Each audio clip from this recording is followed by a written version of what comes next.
ಅದು ಒಂದು ಸಂಗೀತವೇ, ಗೀತೆ ಒಂದು ಸಂಗೀತ. ಅವನು ಗೀತಾ ಅಂತ ಹೆಸರು ಕೊಟ್ಟ ನೋಡಿ. ಗೀತಾ ಅಂದರೆ ಹಾಡಿದ್ದು ಅಂತ, ಕೃಷ್ಣ ಹೇಳಿದ್ದಲ್ಲ. ಭಗವದ್ಗೀತಾ ಕೃಷ್ಣ ಹಾಡಿದ್ದು, ಆಡಿದ್ದು ಅಲ್ಲ, ಹಾಡಿದ್ದು. ಅಂದರೆ ನಾವು ಆಡುವಾಗ ಏನೇನೋ ಆಡ್ತೇವೆ ಸಂದರ್ಭ ತಕ್ಕಂತೆ, ಆದರೆ ಹಾಡಲಿಕ್ಕೆ ಬರುವುದಿಲ್ಲ. ಹಾಗೆ ಹಾಡು ಅನ್ನೋದು ಹೃದಯದ ನಾಭಿಯಿಂದ ಬರಬೇಕು ನಾದ. ಅದರಿಂದ ಹಾಡಿದ್ದು ನಿಜ, ಆಡಿದ್ದು ಟೊಳ್ಳು ಇರಬಹುದು, ಸುಳ್ಳು ಇರಬಹುದು. ಅದಕ್ಕೋಸ್ಕರ ಕೃಷ್ಣ ತಾನು ಆಡಿದ್ದು ಅಂತ ಹೇಳಲಿಲ್ಲ, ತಾನು ಹಾಡಿದ್ದು ಅಂತ ಹೆಸರು ಕೊಟ್ಟ ಭಗವದ್ಗೀತಾ ಅಂತ. ಕೃಷ್ಣನ ವಿಭೂತಿಯನ್ನು ಒಂದೊಂದೇ ಕ್ಷುದ್ರ ಪ್ರಾಣಿ ಜಲಚರದಿಂದ ಹಿಡಿದು ಸಮಸ್ತ ಪ್ರಪಂಚದಲ್ಲಿರತಕ್ಕ ಪ್ರತಿಯೊಂದು ವಸ್ತುವಿನಲ್ಲೂ ಒಂದು ವೈಶಿಷ್ಟ್ಯ ಇದೆ. ಆ ವೈಶಿಷ್ಟ್ಯಕ್ಕೆ ಕಾರಣ ಅಂಥ ಶಕ್ತಿಯನ್ನು ಅದರಲ್ಲಿ ತುಂಬಿ ನಾನು ಅಂತರ್ಯಾಮಿಯಾಗಿರುವುದು ಅನ್ನೋದನ್ನು ಬಹಳ ಒಂದು ದೃಷ್ಟಿಯಿಂದ ಸಾಕಷ್ಟು ವಿಸ್ತಾರವಾಗಿ ಕೃಷ್ಣ ವಿವರಿಸಿದ. ಈ ಹಿಂದೆ ಬಂದಿರತಕ್ಕಂಥ ವಿಭೂತಿಗಳಲ್ಲಿ 3 ಶಬ್ದ, ಅದರದ್ದು ವಿಶಿಷ್ಟವಾದ ನಿರ್ವಚನ ನಾನು ಹೇಳಲಿಲ್ಲ. ಅದು ಯಾಕೆಂದರೆ ಒಂದು ಅನಂತ, ಅನಂತಶ್ಚಾಸ್ಮಿ ನಾಗಾನಾಂ, ಅನಂತ ಶಬ್ದ ನಿರ್ವಚನ ಮಾಡಿಲ್ಲ, ಅದು ಕೇಳಿದ ತಕ್ಷಣ. ಇನ್ನೊಂದು ಸರ್ಪಾಣಾಂ ಅಸ್ಮಿ ವಾಸುಕಿ, ವಾಸುಕಿ ಶಬ್ದದ ನಿರ್ವಚನ ಮಾಡಿಲ್ಲ.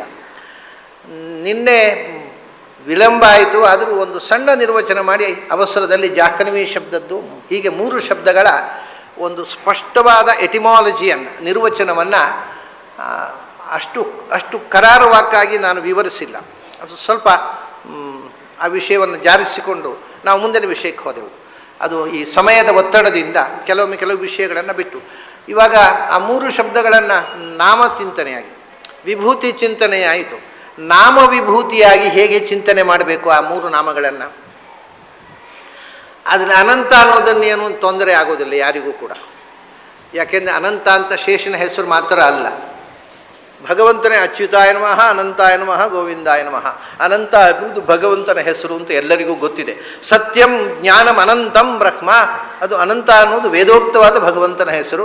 ಮತ್ತು ಅನಂತ ಅನ್ನೋದು ನಿಜವಾಗಿ ಭಗವಂತನೇ. ಯಾಕೆಂದರೆ ಯಾವುದಕ್ಕೆ ತುದಿ ಇಲ್ಲವೋ, ಇನ್ಫಿನಿಟ್, ಯಾವುದಕ್ಕೆ ಕೊನೆ ಇಲ್ಲವೋ ಅದು ದೇವರು ಮಾತ್ರ ಆಗೋದು ಸಾಧ್ಯ, ಇನ್ಯಾವುದು ಆಗೋದು ಸಾಧ್ಯ ಇಲ್ಲ. ಆದ್ದರಿಂದ ಅನಂತ ಅನ್ನೋ ಶಬ್ದ ಅದು ಗುಣದಿಂದ ಅನಂತ, ಜ್ಞಾನದಿಂದ ಅನಂತ, ಆನಂದದಿಂದ ಅನಂತ, ಕಾಲದಿಂದ ಅನಂತ, ದೇಶದಿಂದ ಅನಂತ, ಸಾಮರ್ಥ್ಯದಿಂದ ಅನಂತ, ಎಲ್ಲದರಿಂದಲೂ ಅನಂತ. ಆದ್ದರಿಂದ ಭಗವಂತನನ್ನು ಅನಂತ ಅಂತ ಚಿಂತನೆ ಮಾಡುವಾಗ ಅವನು ಅದಕ್ಕೆ ತಾನು ಕಾಲದ ಒಳಗೆ ನಿಂತು ಕಾಲಪುರುಷನು ತಾನು ಅಂತ, ಕಾಲದಲ್ಲಿಯೂ ಇರಬೇಕಾಗಿದ್ದರೆ ಕಾಲತಃ ಅನಂತ ಆಗಿರಬೇಕು.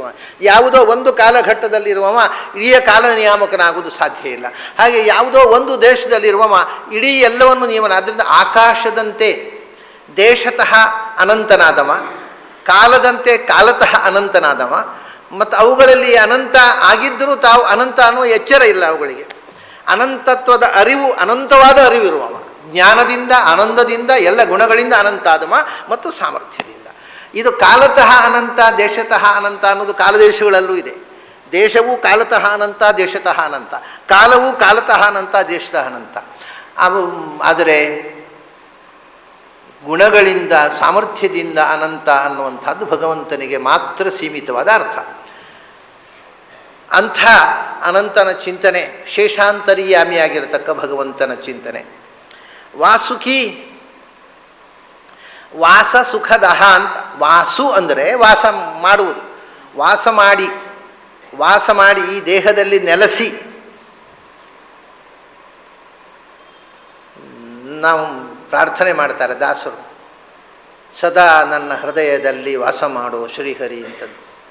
ವಾಸ ಮಾಡುವಂಥ ಧ್ಯಾನ ಮಾಡುವುದಂದರೆ ಅವನು ಎಲ್ಲ ಹೊರಟೋಗಿರ್ತಾನ ಪರೂರಿಗೆ, ಯಾರು ವೀಸಾ ತೊಗೊಂಡು ಅಮೆರಿಕಕ್ಕೆ ಹೋಗಿರ್ತಾನ, ಅವನು ವಾಸ ಮಾಡೋನು ಹೃದಯದಿಂದ ಹೊರಟೋಗ್ತಾನೆ. ಅವನು ಹೊರಟು ಹೋಗ್ಲಿಕ್ಕೆ ಆಗೋದಿಲ್ಲಲ್ಲ ದೇವರಿಗೆ, because is omnipresent. How can he go out? ಅವನು ಹೊರಗೆ ಹೋಗೋದು ಆಗೋದಿಲ್ಲ. ಹಾಗಾದರೆ ಅವನು ಹೃದಯದಲ್ಲಿ ಸದಾ ವಾಸವಾಗಿದ್ದಾನೆ. ನೀನು ವಾಸವಾಗಿದ್ದಿ ಅನ್ನುವ ಎಚ್ಚರ ನನಗೆ ಕೊಡುವಂಥ ಅರ್ಥ ವಾಸ ಮಾಡುವಂದರೆ ಅದೇ ವಾಸುಕಿ.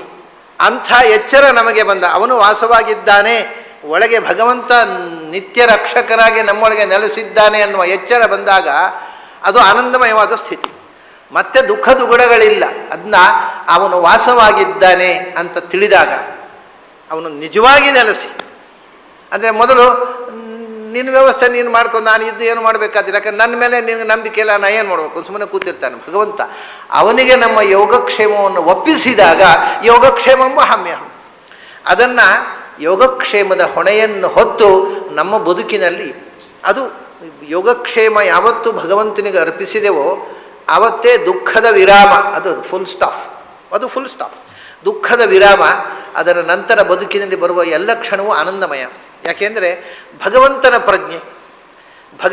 ಪ್ರಜ್ಞೆ ತುಂಬಿದ ಬದುಕು ಅದು ದುಃಖದಲ್ಲೂ ಆನಂದವನ್ನು ಕಾಣುತ್ತೆ. ವಿಪದ ಸಂತು ನಶ್ಶಾಶ್ವತ ಅಂತ ಕುಂತಿ ಹಾಗೆ ನಮ್ಮ ಜೀವನದಲ್ಲಿ ಕಷ್ಟ ಕೊಡು ಅಂತ ದೇವರ ಹತ್ರ ಪ್ರಾರ್ಥನೆ ಮಾಡುತ್ತದೆ ಆ ಜೀವ. ಯಾಕೆಂದರೆ ಕಷ್ಟದಲ್ಲಿಯೂ ಭಗವಂತನ ಸ್ಮರಣೆ ಆನಂದ. ಅದು ಅಂಥ ಆನಂದವನ್ನು ಕೊಡತಕ್ಕವ ವಾಸುಕಿಹಿ, ವಾಸ ಮಾಡುವವನಾಗಿ, ವಾಸ ಮಾಡಿ, ವಾಸುವಾಗಿ. ವಾಸು ಅಂದರೆ ವಾಸ ಮಾಡುವವನು ಅಂತ ಅರ್ಥ. ವಾಸ ನಮ್ಮ ದೇಹದಲ್ಲಿ, ನಮ್ಮ ಇಂದ್ರಿಯಗಳಲ್ಲಿ, ನಮ್ಮ ಅಂಗಾಂಗಗಳಲ್ಲಿ, ವಿಶೇಷವಾಗಿ ನಮ್ಮ ಹೃತ್ಕಮಲದಲ್ಲಿ ವಾಸ ಮಾಡುವವನಾಗಿ ಕಂ ಸುಖವನ್ನು ಅತಿಶಯವಾಗಿ ಕೊಡುವವ ಕಿ. ಯಾವಾಗಲೂ ಮೂರನೇ ಅಕ್ಷರ ಅಧಿಕ್ಯ ಅರ್ಥ. ಕಾ ಆ ಇದ್ದದ್ದು ಈ ಅಂದರೆ ಅತಿಶಯ. ಆಮೇಲೆ ಜಾಹ್ನವಿ ಅಂತ ನಿನ್ನೆ ನಾವು ನೋಡಿದ ಕೊನೆಗೆ ಹೊರಡುವಾಗ ಅವಸರದಲ್ಲಿ ಹೇಳಿದ ಶಬ್ದ. ಯಾರು ಸಂಸಾರವನ್ನು ತೊರೆದು ಭಗವಂತನ ಕಡೆಗೆ ಸಾಗುತ್ತಾರೋ ಅಂಥವರಿಂದ ಸ್ತುತನಾದವ ಅಂತ ನಾನು ಒಂದು ಅರ್ಥ ಹೇಳಿದೆ. ಇನ್ನೊಂದು ರೀತಿಯಿಂದ ಜಹ್ನು, ಈಗ ನದಿಗೆ ನಾವು ಹೇಗೆ ಜಾಹ್ನವಿ ಅಂತ ಯಾಕೆ ಹೇಳೋದು, ಗಂಗಾ ನದಿಗೆ ಜಾಹ್ನವಿ ಅಂತ ಹೆಸರು ಯಾಕೆ ಅಂದರೆ ಅದು ಜನ್ನು ಋಷಿ, ಅವನೊಬ್ಬ ರಾಜ, ಜಹ್ನು ಅಂತ ಹೆಸರಿನೊಬ್ಬ ರಾಜ. ಅವನು ಕೊನೆಗೆ ರಾಜ್ಯ ತ್ಯಾಗ ಮಾಡಿ ಹಿಂದೆ ವಾನಪ್ರಸ್ಥಕ್ಕೆ ಹೋಗ್ತಿದ್ದರಲ್ಲ ರಾಜರುಗಳೆಲ್ಲ, ರಾಜರ್ಷಿ ಅವನು ವಾನಪ್ರಸ್ಥಕ್ಕೆ ಹೋಗಿ ಆಶ್ರಮದಲ್ಲಿ ತಪಸ್ಸು ಮಾಡ್ತಾ ಇದ್ದವ. ತಪಸ್ಸು ಮಾಡ್ತಾ ಇದ್ದಾಗ ಈ ಭಗೀರಥ ಗಂಗೆಯನ್ನು ಇಳಿಸಿಕೊಂಡು ಬಂದ. ಭಗೀರಥನ ಬೆನ್ನ ಹಿಂದೆ ಭಾಗೀರಥಿ ಬಂದಳು. ಭಗೀರಥನ ಬೆನ್ನ ಹಿಂದೆ ಬಂದದ್ರಿಂದ ಭಾಗೀರಥಿ ಅಂತ ಹೆಸರಾಯಿತು. ಸರಿ, ಬಂದು ಅದು ಹರ್ಕೊಂಡು ಹೋಗುವಾಗ ಜನ್ನುವಿನ ಆಶ್ರಮದ ಬಳಿಯಲ್ಲಿ ಗಂಗಾ ನದಿ ಬಂತು. ಜನ್ನುವಿನ ಆಶ್ರಮಕ್ಕೆ ತೊಂದರೆ ಆಯಿತು, ಆಶ್ರಮ ಎಲ್ಲ ಜಲಾವೃತ ಆಯಿತು. ಆಗ ಜಹ್ನು ಏನು ಮಾಡಿದ, ಅವನು ಆಚಮನ ಮಾಡಿಬಿಟ್ಟ. ಋಗ್ವೇದಾಯ ಸ್ವಹ, ಯಜುರ್ವೇದಾಯ ಸ್ವಹ, ಸಾಮವೇದಾಯ ಸ್ವಹ ಮುಗಿದೋಯ್ತು. ಗಂಗಾ ನದಿ ಪ್ರವಾಹ ಇವನಿಗೆ ತಲೆಬಿಸಿ. ನಾನು ಶಿವರನ್ನ ತಪಸ್ಸು ಮಾಡಿ ಗಂಗಾ ನದಿ ಕರ್ಕೊಂಡು ಬಂದರೆ ಇಲ್ಲಿ ಬಂದ ತಕ್ಷಣ ಅಲ್ಲಿ ಆರಿ ಹೋಯ್ತಲ್ಲ ಎಲ್ಲ. ತಪೋಬಲದಿಂದ ನೀರನ್ನು ಆಪೋಷಣ ಮಾಡಿಬಿಟ್ಟ. ಆಗ ಮತ್ತೆ ಜನ್ನುವಿನ ಹತ್ರ ಪ್ರಾರ್ಥನೆ ಮಾಡಿದಾಗ ಜನ್ನು ಅದನ್ನು ಭಗೀರಥನಿಗೆ ಮರಳಿ ವಿಸರ್ಜನೆ ಕೊಟ್ಟ. ಆ ಜನ್ನುವಿನ ದೇಹದ ಒಳಗೆ ಹೋಗಿ ಮತ್ತೆ ಮರಳಿ ಹೊರ ಬಂದದ್ದರಿಂದ ಜನ್ನುವಿನ ಮಗಳಾದಳು. ಭಗೀರಥನ ಬೆನ್ನ ಹಿಂದೆ ಹೋಗಿ ಭಾಗೀರಥಿ ಆದಳು, ಜನ್ನುವಿನ ದೇಹಕ್ಕೆ ಹೋಗಿ ಜಾಹ್ನವಿ ಆದಳು. ಇದು ಗಂಗಾ ನದಿಗೆ ಜಾಹ್ನವಿ ಅಂತ ಹೆಸರು ಬರಲಿಕ್ಕೆ ಕಾರಣ. ಆದರೆ ಭಗವಂತನಿಗೆ ಅವನೇನು ಜಾಹ್ನವಿ ಯಾಕಾದ ಅಂದರೆ ಜಹ್ನು ಅಂದರೆ ಏನು? ಜಹ್ನು ಅನ್ನೋದು ಜಹಧಾತುವಿನಿಂದ ಹುಟ್ಟಿರತಕ್ಕಂಥ ಶಬ್ದ. ಅಂದರೆ ಜಹತಿ, ಯಾರು ತೊರೆಯುತ್ತಾರೋ ಅವರು ಜಹ್ನುಗಳು. ಜಹತೀತಿ ಜಹ್ನವಃ, ತೊರೆದವರು. ಏನನ್ನು ತೊರೆದವರು? ಸಂಸಾರವನ್ನು ತೊರೆದವರು. ಸಂಸಾರವನ್ನು ತೊರೆದು ಭಗವಂತನ ದಾರಿಯಲ್ಲಿ ಸಾಗಿದವರು, ಅಧ್ಯಾತ್ಮದ ದಾರಿಯಲ್ಲಿ ಸಾಗಿದವರು. ಅಂಥವರಿಗೆ ಸಂಬಂಧಪಟ್ಟವನು ಇವನಾದ್ದರಿಂದ ಜಹ್ನುವಿಗೆ ಸಂಬಂಧಪಟ್ಟವ ಜಾಹ್ನವಿ. ಮತ್ತು ಸ್ತ್ರೀ ರೂಪ. ಯಾಕೆಂದರೆ ಭಗವಂತ ಎಲ್ಲವೂ ಕೆಲವೊಮ್ಮೆ ತಾಯಿಯಂತೆ ರಕ್ಷಣೆ ಮಾಡ್ತಾನೆ. ಆದ್ದರಿಂದ ಅವನನ್ನು ರಕ್ಷಕವಾದ ರೂಪವನ್ನು ಸ್ತ್ರೀಲಿಂಗದಿಂದಲೂ ಉಪಾಸನೆ ಮಾಡ್ತಾನೆ. ಭಗವಂತನ ಸ್ತ್ರೀ ರೂಪದ ಉಪಾಸನೆ ಕೂಡ ಶಾಸ್ತ್ರದಲ್ಲಿ ಬೇಕಾದಷ್ಟೇ. ಹಾಗಾಗಿ ಜಾಹ್ನವಿ ಅಂತಕ್ಕಂಥ. ಇದಾದ ಮೇಲೆ ಕೃಷ್ಣ ಹೇಳ್ತಾನೆ, ಅದಕ್ಕೆ ವಿಭೂತಿ ಹೇಳಿ ಮುಗಿಯೋದು ಅಂತ ಉಂಟ. ಯಾವ ವಸ್ತು ತೆಗೆದರೂ ಅದರಲ್ಲೊಂದು ವಿಭೂತಿ ಉಂಟು. ಲಿಸ್ಟ್ ಮಾಡುವ ಪ್ರಶ್ನೆ, ಪ್ರಪಂಚದಲ್ಲಿ ಎಷ್ಟು ವಸ್ತು ಉಂಟೋ ಅಷ್ಟೂ ವಸ್ತುವಿನಲ್ಲಿಯೂ ಭಗವಂತನ ವಿಭೂತಿ ರೂಪ ಇದೆ. ಯಾಕೆಂದರೆ ಪ್ರತಿಯೊಂದು ವಸ್ತುವಿನಲ್ಲಿ ಇನ್ನೊಂದು ವಸ್ತುವಿನಲ್ಲದ ಒಂದು ಎಕ್ಸ್ಕ್ಲೂಸಿವ್ ಕ್ವಾಲಿಟಿ ಇದೆ. ಅದಕ್ಕೆ ಜೇಡ, ಬಲೆ ಕಟ್ಟಲಿಕ್ಕೆ ಯಾವುದಕ್ಕೆ ಬರುತ್ತೆ? ಜೇಡನಿಗೆ. ಆ ಬಲೆ ಕಟ್ಟುವ ಒಂದು ಕಲೆಗಾರಿಕೆಯನ್ನು ಜೇಡನಿಗೆ ಕೊಟ್ಟು ಯಾವ ಆರ್ಟಿಸ್ಟ್ಗೂ ಬರೋಲ್ಲ. ಅವನು ಕಂಪಸ್ ಬಾಕ್ಸು, ಫುಟ್ ರೂಲರು ಎಲ್ಲ ಹಿಡ್ಕೊಂಡು, ರಬ್ಬರ್ ಹಿಡ್ಕೊಂಡು 3-4 ಸರ್ತಿ ಎಳೆದು ಅರಸು ಒರೆಸಿ ಎಲ್ಲ ಮಾಡಿದೆ. ಅದು ಏನಿಲ್ಲ, ಹೆಂಗೆ ಹೋಯ್ತು ಅಷ್ಟು ಪರ್ಫೆಕ್ಟ್ ಲೈನ್ಸ್. ಆ ಕಲೆಗಾರಿಕೆಯನ್ನು ಬಲೆಯಲ್ಲಿ ಕಲೆ ಜೇಡನಿಗೆ ಕೊಟ್ಟ.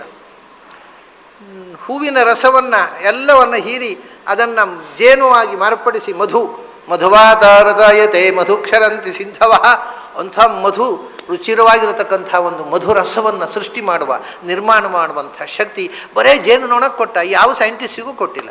ಇವು ಅದನ್ನು ಹೀರಿ ಕುಡಿತಾ ಹೊರತು ಮಾಡಲಿ ಬರೋಲ್ಲ ಯಾವ ಸೈಂಟಿಸ್ಟಿಗೂ. ಅಪ್ಪ ಮಾಡಿಟ್ಟದನ್ನು ತಂದು ಮನೆ ತಂದು ಆರಾಮಾಗಿ ಕುಡಿತಾ ಇರ್ಬೇಕು ಮಧು. ಅದಕ್ಕೆ ಅವು ಮಾಡಿದ್ದು ಸಾಕಾಗದೆ ಇವೇ ಕೆಲವು ಮಧುಪಾನಕ್ಕೆ ವ್ಯವಸ್ಥೆ ಮಾಡಿಕೊಳ್ತವೆ. ಇನ್ನು ಬೇರೆ ಕೆಲವು ಮನುಷ್ಯ ನಿರ್ಮಿತ ಮಧುಗಳು ಬೇರೆ ಸೇರಿಕೊಳ್ತವೆ, ಅದಕ್ಕೆ ಮಧುಪಾನ. ಈ ಯಾವ ಮನುಷ್ಯನಿಗೂ ಇವತ್ತು ಜೇನು ಮಧು ಮಾಡುವುದು ಹೇಗೆ ಅನ್ನೋದನ್ನು ಆ ಮಧು ಮಾಡುವ ವಿಭೂತಿ ರೂಪದಿಂದ ಯಾವ ಮನುಷ್ಯನೊಳಗೂ ಭಗವಂತ ಇವರಿಗೆ ಬಂದು ಕೂತಿಲ್ಲ. ಅದು exclusive quality of A B. ಇದನ್ನು ಯಾಕೆ ಹೇಳಿದೆ ಅಂದರೆ ಪ್ರತಿಯೊಂದು ವಸ್ತುವಿನಲ್ಲೂ ಸೃಷ್ಟಿಯಲ್ಲಿ ವ್ಯರ್ಥವಾದ ಒಂದು ವಸ್ತುವೂ ಇಲ್ಲ. ಪ್ರತಿಯೊಂದರಲ್ಲೂ ಅದರದ್ದೇ ಆದ ವೈಶಿಷ್ಟ್ಯ ಇದೆ. ಆ ವೈಶಿಷ್ಟ್ಯ ಕೊಡಲಿಕ್ಕೆ ಅದರಲ್ಲಿ ಆ ವಿಶಿಷ್ಟ ಶಕ್ತಿಯಾಗಿ ಭಗವಂತ ಕೂತಿದ್ದಾನೆ. ಅದರಿಂದ ಪ್ರಪಂಚದಲ್ಲಿರುವ ಹುಲ್ಲು ಕಡ್ಡಿಯಿಂದ ಹಿಡಿದು ಚತುರ್ಮುಖನ ತನಕ ಆ ಬ್ರಹ್ಮ ಸ್ತಂಭ ಪರ್ಯಂತಂ ಎಲ್ಲವೂ ಭಗವಂತನ ವಿಭೂತಿ. ಅದರಲ್ಲಿ ಏನು ಲೆಕ್ಕ ತೆಗಿಲಿಕ್ಕಿಲ್ಲ. ಆ ಗುಂಪಿನಲ್ಲಿ ವಿಶಿಷ್ಟವಾದದ್ದನ್ನು ವಿಶಿಷ್ಟ ಭೂತಿ ಅಂತ ಇಲ್ಲಿ ಬಂದು ಹೇಳೋದು. ಯಾವ್ಯಾವುದೋ ಒಂದು ಗ್ರೂಪು, ಆ ಗ್ರೂಪಿನಲ್ಲಿ ವಿಶಿಷ್ಟ ಹಾಗೆ ಹೇಳ್ತಾ ಕಡೆಗೆ ಹೇಳ್ತಾನೆ, ಸರ್ಗಾಣಾಂ ಆದಿಹಿ ಅಂತಶ್ಚ ಮಧ್ಯಂಚೈವಾಹಂ ಅರ್ಜುನ. ಏನು ವಿಭೂತಿ ಹೇಳೋದು? ಪ್ರತಿಯೊಂದು ವಸ್ತು ಹುಟ್ಟುವ ಮುಂಚೆ ಇದ್ದವನು ನಾನು, ಹುಟ್ಟಿಗೆ ಕಾರಣವಾಗಿ ಆ ವಸ್ತುವಿನ ನಿರ್ಮಾಣ, ಅದರ ಜನಕ, ಅದರ ಕ್ರಿಯೇಟರ್ ಆಗಿ ಅದನ್ನು ನಿರ್ಮಾಣ ಮಾಡುವವನಾಗಿ ಅದರ ಮೊದಲು ಇದ್ದವನು ನಾನು. ಆಮೇಲೆ ಅದನ್ನು ನಾಶ ಮಾಡುವವನಾಗಿ ಸಂಹಾರ ಶಕ್ತಿಯಾಗಿ ಮತ್ತೆ ಕೊನೆಗೆ ಉಳಿಯುವವನು ನಾನು. ಮಧ್ಯದಲ್ಲಿ ಹುಟ್ಟಿ ಸಾಯೋ ತನಕ ಅದರ ಮಧ್ಯದ ಸ್ಥಿತಿಯಲ್ಲಿ ಅದರ ಇರವನ್ನು ಅದರ ಒಳಕೂತು ಅದನ್ನು ಇರಗೊಳಿಸಿದವನು ನಾನು. ಎಲ್ಲ ಸರ್ಗಾಣಾಂ ಅಂದರೆ ಜಗತ್ತಿನಲ್ಲಿ ನಿರ್ಮಾಣಗೊಂಡ ಸಮಸ್ತ ವಸ್ತು ಜಾತದಲ್ಲಿ. ಆದಿಹಿ ಅಂತಶ್ಚ ಅಂದರೆ ಇದು ಭಾಗವತದಲ್ಲಿ ಒಂದು ಹೇಳ್ತಾರೆ, ಅನ್ವಯ ವ್ಯತಿರೇಕಾಭ್ಯಾಂ ಯತ್ಸ್ಯಾತ್ ಸರ್ವತ್ರ ಸರ್ವದಾ. ಭಗವಂತ ಅಂದರೆ ಏನು ಅಂದರೆ ಯಾವುದು ಈಗ ಏನೋ ಒಂದು ವಸ್ತು ಇದೆ, ಒಂದು ಕ್ರಿಯೇಷನ್ನು, ಪ್ರಪಂಚ, ಇದು ಸೃಷ್ಟಿಯಾಗುವ ಮೊದಲೂ ಯಾರಿದ್ದನೋ, ಇದು ನಾಶವಾದ ಮೇಲೂ ಯಾರು ಇರ್ತಾನೋ, ಮತ್ತು ಸೃಷ್ಟಿಯಲ್ಲೂ ಯಾರು ಇರ್ತಾನೋ ಅದು ದೇವರು ಅಂತ. ಅದನ್ನೇ ಇಲ್ಲಿ ಹೇಳೋದು. ಆದಿಹಿ ಅಂತಶ್ಚ, ಇದು ಹುಟ್ಟುವ ಮುಂಚೆಯೂ ನಾನಿದ್ದೆ, ಇದು ನಾಶವಾದ ಮೇಲೂ ನಾನಿರ್ತೇನೆ, ಇದು ಇರುವಾಗ ಇದರೊಳಗೆ ತುಂಬಿ ನಾನೇ ಇರುವುದು. ಅದನ್ನ ಸರ್ಗಾಣಾಂ ಆದಿಹಿ ಅಂತ್ಯಶ್ಚ ಮಧ್ಯಂಚೈವ, ಮಧ್ಯವೂ ನಾನೇ ಅಂದರೆ ನಡುವಿನಲ್ಲಿ ಅದರ ಇರವು, ವಿಶ್ವಸ್ಥಿತಿ. ಈಗ ಹಾಡಿದರಲ್ಲ, ಜಗದ ಇರವು ಮೇನಳಿವು ಐ ಸಿರಿಯ ಹಿರಿಯ ಯೋಗ, ವಿಶ್ವಸ್ಥಿತಿ ಪ್ರಳಯ ಸರ್ಗ ಮಹಾವಿಭೂತಿ ವೃತ್ತಿ ಪ್ರಕಾಶ ನಿಯಮ ಆವೃತ್ತಿ ಬಂಧ ಮೋಕ್ಷಾ ಎಲ್ಲವೂ ಅದನ್ನು ಸರ್ಗಾಣಾಂ ಆದಿಹಿ ಅಂತಶ್ಚ. ಜಗತ್ತಿನ ಸೃಷ್ಟಿ ಆಗುವ ಮೊದಲು ಅದಕ್ಕೆ ಕಾರಣನಾಗಿ ಇದ್ದವನು ನಾನು. ಅಂತಹ ನಾಶವಾದ ಮೇಲೆ ಮತ್ತು ನಾಶವಾಗುವಾಗ ನಾಶಕ ಶಕ್ತಿಯಾಗಿ ಇದ್ದವನು ನಾನು. ಹುಟ್ಟಿ ಸಾಯುವ ತನಕ ಮಧ್ಯದಲ್ಲಿ ಅದರ ಇರವಿಗೆ ಕಾರಣವಾಗಿ ಅದರ ಒಳಗು ಹೊರಗು ತುಂಬಿದ್ದವನು ನಾನು. ಆದ್ದರಿಂದ ಅದು ಇದು ಅಂತ ಪಟ್ಟಿ ಮಾಡಿ ಹೇಳಬೇಕಾದ ಅಗತ್ಯ ಇಲ್ಲ. ಎಲ್ಲವೂ ಪ್ರತಿಯೊಂದೂ ಕೂಡ ಒಂದು ವಿಶಿಷ್ಟವಾದ ವಿಭೂತಿ ಇತ್ತು. ಅದನ್ನು ನೋಡುವ ಕಣ್ಣು ಬೇಕು ಅಷ್ಟೇ. ಒಂದು ಸರ್ತಿ ಒಬ್ಬರು ಗುಜರಾತಿನ ವೈಷ್ಣವ ಸಾಧುಗಳು ಬಂದರು ಉಡುಪಿಗೆ. ಅವರು ಗುಜರಾತ್ನಲ್ಲಿ ಬಹಳ ದೊಡ್ಡ ವಿದ್ವಾಂಸರು ಅಂತ ಪ್ರಖ್ಯಾತ, ತುಂಬ ದೊಡ್ಡ ವಿದ್ವಾಂಸರು. ಅವರು ವಿಶೇಷವಾಗಿ ಭಾಗವತದ ಮೇಲೆ ನಿರಂತರ ಮಹಾರಾಷ್ಟ್ರದಲ್ಲಿ ಗುಜರಾತ್ನಲ್ಲಿ ಪ್ರವಚನ ಮಾಡ್ತಾರೆ. ಮತ್ತು ಗುಜರಾತ್ನಲ್ಲಿ ಇವರಿದ್ದಾರಲ್ಲ, ಗುಜರಾತಿ ಶೇಟ್ ಕಮ್ಯುನಿಟಿಯವರು, ಅವರಿಗೆ ಅವರು ಗುರುಸ್ಥಾನದಲ್ಲಿದ್ದಾರೆ. ಅವರು ಬಂದರು ಅಂತಂದರೆ ಲಕ್ಷ ಲಕ್ಷ ಜನ ಸೇರ್ತಾರೆ. ಅಂಥ ಒಂದು ಎತ್ತರದ ಮನುಷ್ಯ. ಅವರೊಮ್ಮೆ ಉಡುಪಿಗೆ ಬಂದರು. ಉಡುಪಿ ಬಂದಾಗ ಅವರ ಶಿಷ್ಯ ವೃಂದದವರೆಲ್ಲ ಅಲ್ಲಿ ಇರತಕ್ಕಂಥ ಗುಜರಾತಿಗಳು ಸುಮಾರು ಒಂದು 500 ಜನ, ಹೆಚ್ಚು ಅಂದರೆ ಇರ್ಬೋದು, 250ರಿಂದ 500 ಜನ ಉಡುಪಿಯಲ್ಲಿ ಗುಜರಾತಿಗಳು. ಅವರೆಲ್ಲ ಒಟ್ಟಿಗೆ ಸೇರಿದರು. ತಮಾಷೆ ನೋಡಿ, ಒಟ್ಟಿಗೆ ಸೇರಿ ಅವರು ಉಡುಪಿಗೆ ಮೊದಲ ಬಾರಿ ಬರುವುದು ನೋಡಿ. 4 ಬೀದಿಯಲ್ಲಿ, ರಥ ಬೀದಿಯಲ್ಲಿ ಒಂದು ಡಯಸ್ ಮಾಡಿದರು, ಭಾರೀ ಡೆಕೋರೇಷನು. ನನಗೆ ಅವತ್ತೇ ಗುಜರಾತಿಗಳು ಅಷ್ಟು ಉಡುಪಿಯಲ್ಲಿದ್ದಾನೆ. ಎಲ್ಲ ಗುಜರಾತಿಯ ಮನೆಯ ಪ್ರತಿಯೊಂದು ಗಂಡು ಹೆಣ್ಣು ಪಿಳ್ಳೆ ಹಾಜರು ಗುರುಗಳನ್ನು ರಿಸೀವ್ ಮಾಡಲಿಕ್ಕೆ. ಅಷ್ಟು ಜನ 4 ಬೀದಿಯಲ್ಲಿ ಸೇರಿದರು. ಆಮೇಲೆ ಮಂಟಪ, ಇವರು ಬಂದರು. ಇವರು ಗುರುಗಳು ದಯಮಾಡಿಸಬೇಕು, ಡಯಸ್ ತೋರಿಸಿದರು. ಏನದು? ಇವರು ಅವ್ರ ಹತ್ರ ಕೇಳ್ತಾ ಇದ್ದಾರೆ, ಶಿಷ್ಯರ ಹತ್ರ, ಏನದು? ಅದು ಡಯಸ್ಸು. ಯಾಕೆ ಡಯಸ್ ಯಾಕೆ? ಅಲ್ಲ, ಅದು ತಮ್ಮನ್ನು ಅಲ್ಲಿ ಕೂತ್ಕೊಳಿಸ್ಬೇಕು, ತಾವು ಅಲ್ಲಿ ಕೂಡಬೇಕು. ಯಾರು ಹೇಳಿದ್ರು ನಿಮ್ಮ ಹತ್ರ ಡಯಸ್ ಮಾಡಲಿಕ್ಕೆ? ಅಲ್ಲ, ಅದು ತಮ್ಮ ತೀವು ಪ್ರಥಮ ಬಾರಿ ಬರೋದು, ಅದಕ್ಕೆ ತಮ್ಮನ್ನು ಗೌರವ ಸಲ್ಲಿಸಲಿಕ್ಕೆ ಎಂದು ಮಾಡಿದ್ದೇವೆ. ನಾನು ಗೌರವ ಪಡೀಲಿಕ್ಕೆ ಬಂದದ್ದಲ್ಲ, ಕೃಷ್ಣ ದರ್ಶನಕ್ಕೆ ಬಂದದ್ದು. ಅಂದರು ಸೀದಾ ಕೃಷ್ಣ ಮಂಟಪ ಹತ್ತಲೇ ಇಲ್ಲ, ಅವರು ಮಂಟಪ ಹತ್ತಲೇ ಇಲ್ಲ, ಸೀದಾ ಕೃಷ್ಣ ಟೆಂಪಲ್ಗೆ ಹೋದರು. ಅಷ್ಟಾದ ಕೂಡಲೇ ಇದೆಲ್ಲ ಏನಾಯಿತು, ಅವರು ಸಭೆಯೆಲ್ಲ ಮುಗಿದು ಸಭೆಯಲ್ಲಿ ಅವರಿಗೆ ಮಾಲೆ ಹಾಕುವುದೇನು ಏನು ದೊಡ್ಡ ಸಂಭ್ರಮದ ಕಾರ್ಯಕ್ರಮ ಇಟ್ಕೊಂಡಿದ್ದರು. ಅವರು ಹೇಳಿದರು, ನಾನು ಇಲ್ಲಿ ಸನ್ಮಾನ ಮಾಡಿಸಿಕೊಳ್ಳಿಕ್ಕೆ ಬಂದದ್ದಲ್ಲ, ಕೃಷ್ಣನ ದರ್ಶನಕ್ಕೆ ಬಂದದ್ದು. ನನ್ನನ್ನು ನನ್ನಷ್ಟಕ್ಕೆ ಬಿಡಿ, ಇದೆಲ್ಲ ಬೇಡ ನನಗೆ ಅಂತ ಬೈದು ಒಬ್ಬ ಶಿಷ್ಯರೇ ಎದುರು ಬೈದು ಬಿಟ್ರು ಸಿಕ್ಕಾಬಟ್ಟೆ. ಕಡೆಗೆ ದೇವರ ದರ್ಶನಕ್ಕೆ ಅಂತ ಹೋದರು, ಓಡಿ ಬಂದರು. ಆ ಗುಜರಾತಿಗಳೆಲ್ಲ ನಮ್ಮ ಮನೆಗೆ ಓಡಿ ಬಂದರು. ಏನು ಅವರು ನಾವು ಹೋದರೆ ಬೈದು ಬಿಡ್ತಾರೆ, ಅವರಿಗೆ ಕೃಷ್ಣ ದರ್ಶನ ಆಗುವ ಕೃಷ್ಣ ಪ್ರತಿಷ್ಠೆ ಮಧ್ವಾಚಾರ್ಯರು ಇದೆಲ್ಲ ವಿವರ ಹೇಳಬೇಕು, ನಾವು ಎದುರು ಹೋದರೆ ಬೈತಾರೆ, ದಯವಿಟ್ಟು ಬನ್ನಿ ಅಂತ ಹೇಳಿದರು. ಅವರಿಗೆ ಸಂಸ್ಕೃತದಲ್ಲಿ ಹೇಳಬೇಕು, ಮತ್ತೆ ಸಂಸ್ಕೃತ ಹೇಳಿದ್ರೆ ಸಂತೋಷ ಪಡ್ತಾರೆ. ನೀವು ಬಂದು ಆ ಕೃಷ್ಣ ಪ್ರತಿಷ್ಠೆ ಮಧ್ವಾಚಾರ್ಯರು ಅದರ ಹಿನ್ನೆಲೆ ಎಲ್ಲ ಹೇಳಬೇಕು. ಆಯ್ತಪ್ಪ, ಯಾರೋ ಒಬ್ಬರು ಉಡುಪಿಗೆ ಬಂದಿದ್ದಾರೆ, ಉಡುಪಿಯ ಕೃಷ್ಣರ ಬಗ್ಗೆ ಮಧ್ವಾಚಾರ್ಯ ಬಗ್ಗೆ ಕೇಳ್ತಾರೆ ಅಂದರೆ ಹೇಳೋದು ನಮ್ಮ ಕರ್ತವ್ಯ. ಖಂಡಿತ ಬರ್ತೇನೆ. ನಾನು ಬಂದ ತಕ್ಷಣ ಬಹಳ ಆತ್ಮೀಯವಾಗಿ ಮಾತಾಡ್ಸೋರು. ಅವರೆಲ್ಲ ಬಂದರೆ ಸಿಟ್ಟಿನಲ್ಲಿ ಬೈದು ಎಲ್ಲಿ ತನಕ ಅಂದರೆ ಅವರಿಗೆ ಪೇಜಾವರ ಮಠದಲ್ಲಿ ಊಟದ ವ್ಯವಸ್ಥೆ ಮಾಡಿದ್ದು. ಇದಾಯಿತು, ಸನ್ಮಾನ ಡಯಸ್ ಹತ್ತಿಲ್ಲ. ಕೃಷ್ಣ ದರ್ಶನ ಆದಮೇಲೆ ಪೇಜಾವರ ಮಠದಲ್ಲೆಲ್ಲ ಅಡುಗೆ ಮಾಡಿಸಿದ್ದಾರೆ. ಎಲ್ಲ ಗುಜರಾತಿಗಳ ಮನೆಯಲ್ಲಿ ಯಾರೂ ಅಡುಗೆ ಮಾಡಲಿಲ್ಲ ಗುರುಗಳೊಟ್ಟಿಗೆ ಊಟಕ್ಕೆ ಅಂತ. ನಡೆದ್ರು, ನೀವು ಏನು ಅಡುಗೆ ಏನು ಊಟ, ನೀವು ಮಾಡಿದ ಅಡುಗೆ ಊಟ ಮಾಡೋಲ್ಲ ಅಂತ ಹೋಗಿಬಿಟ್ರು. ಅವರು ಉಪವಾಸ ಕೂತ್ಬಿಟ್ರು. ಅಡುಗೆ ಇವೆಲ್ಲ ಅಡುಗೆ ಮಾಡಿ ಮಠದಲ್ಲಿ ಹೇಳಿ ದೊಡ್ಡ ಸಂಭ್ರಮ. ಪೇಜಾವರ ಸ್ವಾಮಿಗಳು ಇರಲಿಲ್ಲ, ಇವ್ರದೇ ಗುಜರಾತಿಗಳು. ನಾವು ಊಟ ಮಾಡೋಲ್ಲ, ನಿಮ್ಮ ಹತ್ರ ಯಾರು ಹೇಳಿದ್ರು ಅಡುಗೆ ಮಾಡಿಸ್ಲಿಕ್ಕೆ, ನಾ ಮಾಡೋಲ್ಲ ಅಂತ ಉಪವಾಸ ಕೂತ್ಬಿಟ್ರು. ಅಷ್ಟೊತ್ತು ಏನಾಯ್ತು, ಇವ್ರು ಏನೋ ನಮ್ಮ ಗುರುಗಳು ಬರ್ತಾರೆ ಬನ್ನಿ ಬನ್ನಿ ಅಂತ ಪೇಜಾವರ ಸ್ವಾಮಿಗಳು ಎಲ್ಲೋ ಇದ್ದವ್ರನ್ನ ಎಳ್ಕೊಂಡು ಬಂದಿದ್ದಾವೆ. ಅವು ಸಾಯಂಕಾಲ ಪೇಜಾವರ ಸ್ವಾಮಿಗಳು ಬಂದರು. ಪೇಜಾವರ ಸ್ವಾಮಿಗಳು ಬಂದು ಇವರು ಶಿಷ್ಯರು ಹೋಗಿ ಪೇಜಾವರ ಸ್ವಾಮಿಗಳು ಬಂದಿದ್ದಾರೆ, ಯಾಕೆ ಅವರನ್ನು ಬರಲಿಕ್ಕೆ ಹೇಳಿದ್ದು, ಅವ್ರು ಎಲ್ಲೋ ಇದ್ದವರನ್ನು ಯಾಕೆ ಕರೆಸಿದ್ರಿ, ನಿಮಗೆ ಯಾಕೆ ಅಧಿಕ ಪ್ರಸಂಗ, ನಾನು ಯಾರೋ ಒಬ್ಬ ದೇವರ ದರ್ಶನಕ್ಕೆ ಬಂದವನಿಗೋಸ್ಕರ ಅವರು ಎಲ್ಲೋ ಇದ್ದವನು ಯಾಕೆ ಕರೆಸಿದ್ರಿ, ನಾನು ಬರೋಲ್ಲ ಪೇಜಾವರ ಮಠಕ್ಕೆ ಅಂತ ಕೂತ್ಬಿಟ್ರು. ಇವು ಪಾಪ ಪೇಜಾವರ ಸ್ವಾಮಿಗಳು ಬಂದುಬಿಟ್ಟಿದ್ದಾರೆ, ನಾ ಬರೋಲ್ಲ ಅಂತ ಕೂತ್ಬಿಟ್ಟಿದ್ದಾರೆ. ಈತ ನನ್ನ ಮನೆ ಪುನಃ ಓಡಿ ಬಂದರು. ಏನು ಅಂದರೆ ಹೀಗಾಗ್ಬಿಟ್ಟಿದೆ, ನಾವು ಹೋದರೆ ಬೈತಾರೆ, ಈ ಪೇಜಾವರ ಸ್ವಾಮಿಗಳಿಗೆ ಕನ್ವಿನ್ಸ್ ಮಾಡಬೇಕು, ಅವ್ರನ್ನ ನಾವು ಕರೆಸಿದ್ದೇವೆ ಬನ್ನಿ ನಮ್ಮ ಗುರುಗಳು ಬರ್ತಾರೆ, ಇವ್ರು ಹೋಗ್ತಾ ಇಲ್ಲ ಪೇಜಾವರ ಸ್ವಾಮಿಗಳ ಹತ್ರ, ಏನಾದರೂ ನೀವು ಬಂದು ಸಮಾಧಾನ ಮಾಡಬೇಕು. ಆಯ್ತಪ್ಪ ಬಂದೆ, ಸೀದಾ ಅವರು ಉಳ್ಕೊಂಡು ಜಾಗಕ್ಕೆ ಬಂದೆ. ಆಗಮ್ಯತಾಂ ಅಂತಂದರು. ಉಪವಾಸ ಊಟ ಮಾಡಲಿಲ್ಲ ಮನುಷ್ಯ ಅವತ್ತು. ಇವ್ರು ನೀವು ಯಾರ ಹತ್ರ ಕೇಳಿ ಅಡುಗೆ ಮಾಡಿಸಿದ್ರಿ ಅಂತ ಬೈದು ಬಿಟ್ಟಿದ್ದಾರೆ ಅವರನ್ನು. ಬೈಯೋದು ನೀವು ಉಡುಪಿಗೆ ಬಂದು ಕೃಷ್ಣನ ಸನ್ನಿಧಾನದಲ್ಲಿ ಇಷ್ಟು ಜನ ಇದ್ದೀರಲ್ಲ, ಯಾಕೆ ಬಂದದ್ದು ಉಡುಪಿಗೆ? ವ್ಯಾಪಾರ ಮಾಡಲಿಕ್ಕೆ. ನಿಮ್ಮ ಅನ್ನ ಉಣ್ಣೋಲ್ಲ ನಾನು, ವ್ಯಾಪಾರ ದುಡ್ಡು ಮಾಡಲಿಕ್ಕೆ ಕೃಷ್ಣ ಸನ್ನಿಧಾನಕ್ಕೆ ಬಂದವರು ನೀವು.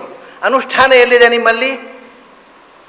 ನೀವು ಮಾಡಿದ ಅಡುಗೆ ಊಟ ಮಾಡೋಲ್ಲ ಅಂತ ಕೂತ್ಬಿಟ್ರು. ಭಯಂಕರ ಮನುಷ್ಯ, ಭಾರಿ ವಿಚಿತ್ರ ಮನುಷ್ಯ. ಎಲ್ಲ ಆಯಿತು.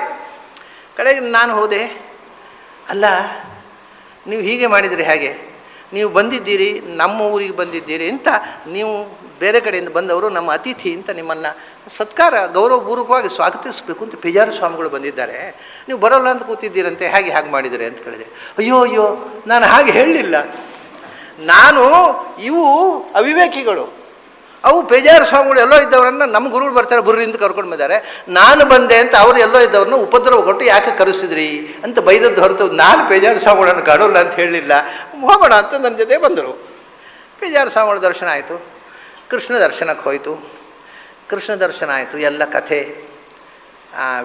ಅವರು ಭಾಗವತ ಪ್ರವಚನ ಮಾಡೋರು, ವಿಜಯಧ್ವಜರು ಭಾಗವತಕ್ಕೆ ವ್ಯಾಖ್ಯಾನ ಬರೆದದ್ದು, ಆಮೇಲೆ ಆಚಾರ್ಯರು ಕೃಷ್ಣ ಪ್ರತಿಷ್ಠೆ ಎಲ್ಲ ಅಲ್ಲಿ ಉಡುಪಿಯಲ್ಲಿ ಹೇಳಬೇಕಾದ ಮಾತುಗಳನ್ನೆಲ್ಲ ಸಂಸ್ಕೃತದಲ್ಲಿ. ಅವರಿಗೆ ಗುಜರಾತಿ, ಹಿಂದಿ ಮತ್ತು ಸಂಸ್ಕೃತ ಬಿಟ್ಟರೆ ಬೇರೆ ಯಾವ ಭಾಷೆನೂ ಬರೋಲ್ಲ. ಎಲ್ಲ ವಿವರಣೆ ಮಾಡಿದೆ. ಯಾಕೆ ಹೇಳಿದೆ ಅಂದರೆ ಹೇಳಬೇಕಾದ ಮುಖ್ಯ ವಿಷಯ ಮುಂದಿನದ್ದು. ಅಲ್ಲೆಲ್ಲ ಶಾಲು ಹೊತ್ಕೊಂಡು ಪಂಡಿತರು ಅವರು ಇವರು ಎಲ್ಲ ಓಡಾಡ್ತಿದ್ದರು. ಇವರು ಒಬ್ಬನನ್ನು ಮಾತಾಡಿಸಲಿಲ್ಲ. ಅಲ್ಲೊಬ್ಬ ಕೆಲಸದವ ಇದ್ದಾನೆ, ಭೋಜನ ಶಾಲೆಯ ಕೆಲಸದವ. ಅವನ ಕೆಲಸ ಏನು ಅಂದರೆ ಭೋಜನ ಶಾಲೆಯ ಊಟ ಆದಮೇಲೆ ಆ ಅಡುಗೆ ಕೋಣೆಯಲ್ಲಿದ್ದ ಇದ್ದಲು ಉಂಟಲ್ಲ, ಅದನ್ನು ಚಾರ್ಕೋಲ್ ಕಲ್ಲಿದ್ದು ಅಲ್ಲ ಇಜ್ಜಲು, ಅದನ್ನು ಅಂಗಾರ, ಅದನ್ನು ಗೋಣಿಚೀಲದಲ್ಲಿ ತುಂಬಿ ಎಲ್ಲೋ ಎಲ್ಲಿಗೆ ಕಳಿಸ್ಬೇಕೋ ಕಳಿಸೋದೆಲ್ಲ ಸ್ಟಾಕ್ ಮಾಡೋದು. ರಾತ್ರಿ ಅದನ್ನು ಮಸಿಯನ್ನು ಒತ್ತರೆ ಮಾಡೋ ಕೆಲಸ. ಅವನು ಇಡೀ ಮೈ ಅದೇ ಬಣ್ಣ, ಬಟ್ಟೆ ಅದೇ ಬಣ್ಣ, ಮಸಿ ಅಂದರೆ ಮಸಿ, ಸರ್ವಾಂಗ ಮಸಿ ತುಂಬಿದಂಥ ಒಂದು ಕೊಳಕು ಹುಡುಗ ಅವನು. ಅಂದರೆ ಅವನು ಅದನ್ನು ಮಸಿ ತುಂಬಿಕೊಂಡು ಯಾರೋ ಗುಜರಾತಿಂದ ಬಂದಿದ್ದಾನೆ ಅಂತ, ಮತ್ತೇನು ಏನು ಏನೂ ಏನೂ ಗೊತ್ತಿಲ್ಲ. ಅವು ಪ್ರಾಯ ಅಕ್ಷರ ಜ್ಞಾನ ಕೂಡ ಇಲ್ಲ. ಅವನು ಹೀಗೆ ಜೊಲ್ಲು ಸುರಿಸ್ಕೊಂಡು ನಿಂತುಕೊಂಡಿದ್ದಾನೆ ಮಠದ ಬಾಗಿಲಲ್ಲಿ, ಕೃಷ್ಣ ಮಠದ ಬಾಗಿಲಲ್ಲಿ ನಿಂತುಕೊಂಡಿದ್ದಾನೆ. ಯಾರು ದೊಡ್ಡ ದೊಡ್ಡ ಅಧಿಕಾರಿಗಳು ಅವರು ರಿಸೀವ್ ಮಾಡ್ಲಿಕ್ಕೆ ಬಂದರು, ವಿದ್ವಾಂಸರು ಬಂದರು, ಯಾರಿದ್ರು ನಮಸ್ಕಾರ ನಮಸ್ಕಾರ ಅಂತ, ಯಾರು ಏನು ಮಾತಾಡಲಿಲ್ಲ ಅವರು. ಆ ಹುಡುಗನನ್ನು ನೋಡಿದರು. ತಕ್ಷಣ ಅವರಿಗೆ ಅನಿಸಿದ್ದು, ಹಗಲು ರಾತ್ರಿ ತನ್ನ ವೇಷಭೂಷಣದ ಬಗ್ಗೆಯೂ ಎಚ್ಚರ ಇಲ್ಲದೆ ಕೃಷ್ಣನ ಸೇವೆ ಮಾಡ್ತಾ ಇದ್ದಾರಲ್ಲ ಈ ಹುಡುಗ ಅಂತ ಅನಿಸಿದವರಿಗೆ. ಅದೊಂದು ವಿಭೂತಿಯಾಗಿ ಖಂಡಿತವರಿಗೆ. ಉಳಿದವರಿಗೆ ಸಸಾರ ಆ ಹುಡುಗ. ಅವರು ತಕ್ಷಣ ಅವರ ಸೆಕ್ರೆಟರಿಯನ್ನು ಕರೆದರು. ದುಡ್ಡು ಕೊಡುವಂದು ಎಷ್ಟೋ ನನಗೆ ಸರಿ ನೆನಪಿಲ್ಲ, 100ರ ಮೇಲೆ ಒಟ್ಟು 100ರಿಂದ 500, 100 ರೂಪಾಯೋ 200 ರೂಪಾಯಿ ತೆಗೆದು ಆ ಹುಡುಗನಿಗೆ ಕೊಟ್ಟು ಉದ್ದಡ್ಡ ನಮಸ್ಕಾರ ಮಾಡಿದರು. ಎಲ್ಲರೂ ಗಾಬರಿ. ಭೋಜನ ಶಾಲೆಯ ಮಸಿ ಸಂಗ್ರಹ ಮಾಡೋ ಒಬ್ಬ ನೌಕರ, ಏನು ಓದಲಿಕ್ಕೆ ಬರೀಲಿಕ್ಕೂ ಬರದಂಥ ಶುಂಠ.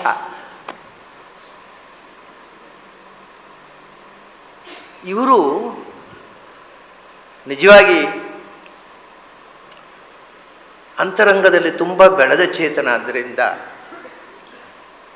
ಹಾಗೆ ನಡ್ಕೊಳ್ಳೋದು ಸಾಧ್ಯ ಆಯಿತು. ಸಾಷ್ಟಾಂಗ ಅವನಿಗೆ. ಅವನು ಕಂಗಾಲು. ಅವನಿಗೆ ಜೀವನದಲ್ಲಿ ಯಾರು ನಮಸ್ಕಾರ ಮಾಡಲಿಲ್ಲ. ಎಲ್ಲ ಬೈಯೋದು, ಹೊಡೆಯೋದು, ಬಡಿಯೋದು, ಇಷ್ಟು ಬಿಟ್ಟು ನಮಸ್ಕಾರ ಮಾಡಿದ್ದೇ ಇಲ್ಲ ಯಾರು. ಯಾರೋ ಗುಜರಾತ್ನಿಂದ ಬಂದ ದೊಡ್ಡ ಸಾಧುಗಳು ನಮಸ್ಕಾರ ಕಂಗಾಲಾಗ್ಬಿಟ್ಟಿದ್ದಾರವ. ಯಾಕೆ ಈ ಕಥೆ ಹೇಳಿದೆ ಅಂತಂದರೆ, ಸಾಮಾನ್ಯ ಕಣ್ಣಿಗೆ ಒಬ್ಬ ಅಪ್ರಯೋಜಕ ಹುಡುಗ,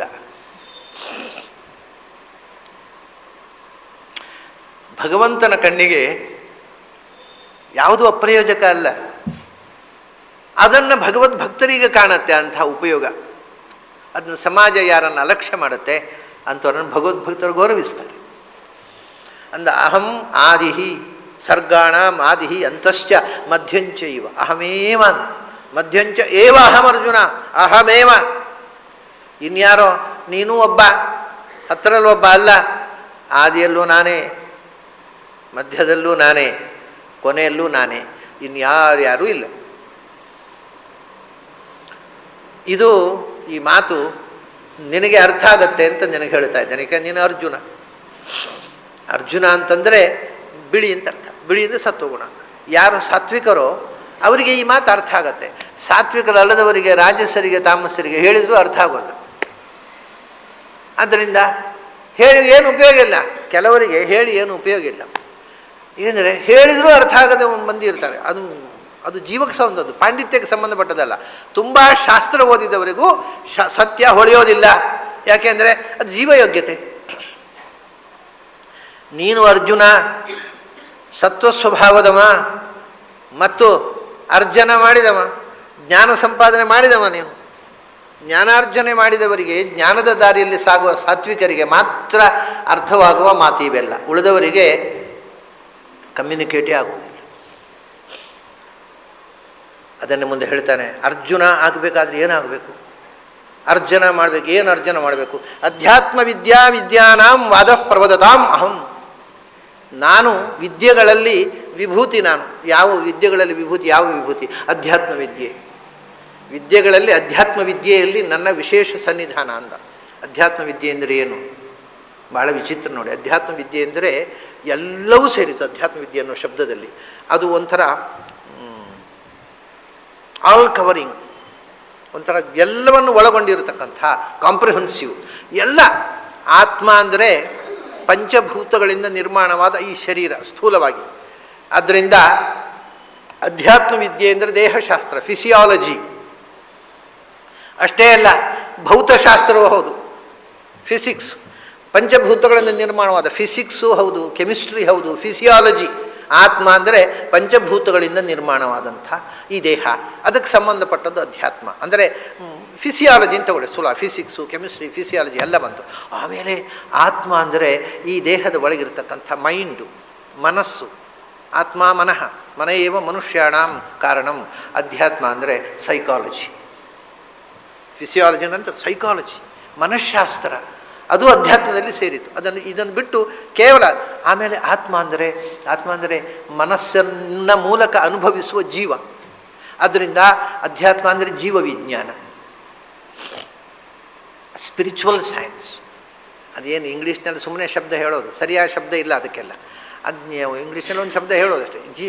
ಇದು ನೋಡಿ, ಮನಃಶಾಸ್ತ್ರ ಆದಮೇಲೆ ಜೀವ ವಿಜ್ಞಾನ, ಸೈನ್ಸ್ ಆಫ್ ಸೋಲ್ಸ್. ಆತ್ಮ ನಾನು ಅನ್ನುವ ಪ್ರತ್ಯಯಕ್ಕೆ ಗೋಚರವಾಗಿರತಕ್ಕಂಥ ಜೀವ ವಿಜ್ಞಾನ. ಆ ಆತ್ಮಕ್ಕೂ ಸ್ವಾತಂತ್ರ್ಯ ಇಲ್ಲ. ನಾನು ಮಾಡ್ತೇನೆ, ನಾನು ನೋಡ್ತೇನೆ, ನಾನು ಕೇಳ್ತೇನೆ ಅನ್ನೋದು ಅರ್ಥಶೂನ್ಯ. ನಾನು ಅನ್ನೋದು ಯಾವಾಗ ಅರ್ಥ ಬರುತ್ತೆ ಅದಕ್ಕೆ ಅಂದರೆ ಅದನ್ನು ನೇಮಿಸ್ತಕ್ಕಂಥ ಒಬ್ಬ ಭಗವಂತನ ಅರಿವು ಬಂದಾಗ. ಅದರಿಂದ ಆತ್ಮ ಅಂದರೆ ಪರಮಾತ್ಮ, ಡಿವೈನ್ ಸೈನ್ಸ್. ಅದರಲ್ಲಿಯೂ ಎರಡು ಥರ ಇದೆ ಡಿವೈನ್. ಆತ್ಮ ಅಂದರೆ ನಮ್ಮ ಒಳಗೆ ನಮ್ಮನ್ನು ನೇಮಿಸ್ತಕ್ಕಂಥ ದೇವತಾ ಶಕ್ತಿಗಳು, ದೇವ ವಿಜ್ಞಾನ, ಜೀವ ವಿಜ್ಞಾನ. ನೆಕ್ಸ್ಟ್ ದೇವ ವಿಜ್ಞಾನ, ದೇವತೆಗಳನ್ನೆಲ್ಲ ನಿಯಂತ್ರಿಸುವ ಪರದೈವತವಾದಂಥ ಪರಮಾತ್ಮ ವಿಜ್ಞಾನ. ಇದು ಇಷ್ಟು ಆತ್ಮ ಅಧ್ಯಾತ್ಮದಲ್ಲಿ ಸೇರತಕ್ಕಂಥ. ಇದು ಇಷ್ಟನ್ನು ಒಳಗೊಂಡಿರತಕ್ಕ, ಆದರೆ ಕೊನೆಗೆ ಮುಟ್ಟಬೇಕು, ಶುರುವಿನಿರುವುದಲ್ಲ, ಕೊನೆಗೆ ಭಗವಂತನನ್ನು ಸ್ಪರ್ಶಿಸುವ ವಿದ್ಯೆ ಅಧಿಕ ಆತ್ಮ. ಎಲ್ಲಕ್ಕಿಂತ ಹಿರಿದಾದ ಪರಮಾತ್ಮನನ್ನು ಸ್ಪರ್ಶ ಮಾಡತಕ್ಕಂಥ ಸೈನ್ಸ್ ಏನಿದೆ, ವಿಜ್ಞಾನ, ಅದು ಮಾತ್ರ ವಿಜ್ಞಾನ, ಉಳಿದದ್ದು ಅಜ್ಞಾನ. ಹಾಗಾಗಿ ಯಾಕೆ ಅದರಲ್ಲಿ ನಾನು ಅಧ್ಯಾತ್ಮ ವಿದ್ಯಾ ಅದರಲ್ಲಿ ತುಂಬಿದ್ದೇನೆ. ನನ್ನ ವಿಭೂತಿ ಅದರಲ್ಲಿದೆ. ನನಗೆ ಹೆಸರಪ್ಪ ಅದು ಅಧ್ಯಾತ್ಮ ವಿದ್ಯಾ ಅಂತ. ಯಾಕೆ? ಅಧ್ಯಾತ್ಮ ಅಂದರೆ ಅಧಿಕ ಆತ್ಮ, ಎಲ್ಲ ಆತ್ಮಗಳಿಗೆ ಹಿರಿದಾದ ಆತ್ಮ, ಅದು ಅವನೇ ತಾನೇ. ವಿದ್ಯಾ ಅಂದರೆ ಜ್ಞಾನ, ಜ್ಞಾನಸ್ವರೂಪನಾದ ಎಲ್ಲ ಆತ್ಮಗಳಿಗೆ ಹಿರಿದಾದ ಆತ್ಮ ಅಂದರೆ ಭಗವಂತ. ಅದರಿಂದ ಭಗವಂತನಿಗೆ ಅಧ್ಯಾತ್ಮ ವಿದ್ಯಾ ಅನ್ನೋದು ಹೆಸರು ಹೌದು, ನಾಮ ವಿಭೂತಿಯೂ ಹೌದು, ಅದೊಂದು ರೂಪ ವಿಭೂತಿಯೂ ಹೌದು. ಆ ರೂಪದ ಮೂಲಕ ಅಧ್ಯಾತ್ಮದಲ್ಲಿ ಸ್ಪಿರಿಚುವಲ್ ಸೈನ್ಸ್ ಅಥವಾ ಡಿವೈನ್ ಸೈನ್ಸ್ ಆದರೆ ನಾನಿದ್ದೆ. ಆ ಅಧ್ಯಾತ್ಮ ವಿದ್ಯೆಯನ್ನು ಬೆಳೆಸ್ಕೊಳ್ಬೇಕಾಗಿದ್ದರೆ ಏನು ಮಾಡಬೇಕು? ಅಧ್ಯಾತ್ಮ ವಿದ್ಯೆಯನ್ನು ಬೆಳೆಸ್ಕೊಳ್ಬೇಕಾಗಿದ್ದರೆ ವಾದ ಮಾಡಬೇಕು. ವಾದ ಅಂತಂದರೆ, ಇವಾಗ ವಾದ ಅಂದರೆ ಇನ್ನೊಬ್ಬರ ಜೊತೆಗೆ ನಾವು ನಡೆಸ್ತಕ್ಕಂಥ ಚರ್ಚೆ, ಡಿಸ್ಕಷನ್ ಅಷ್ಟೆ.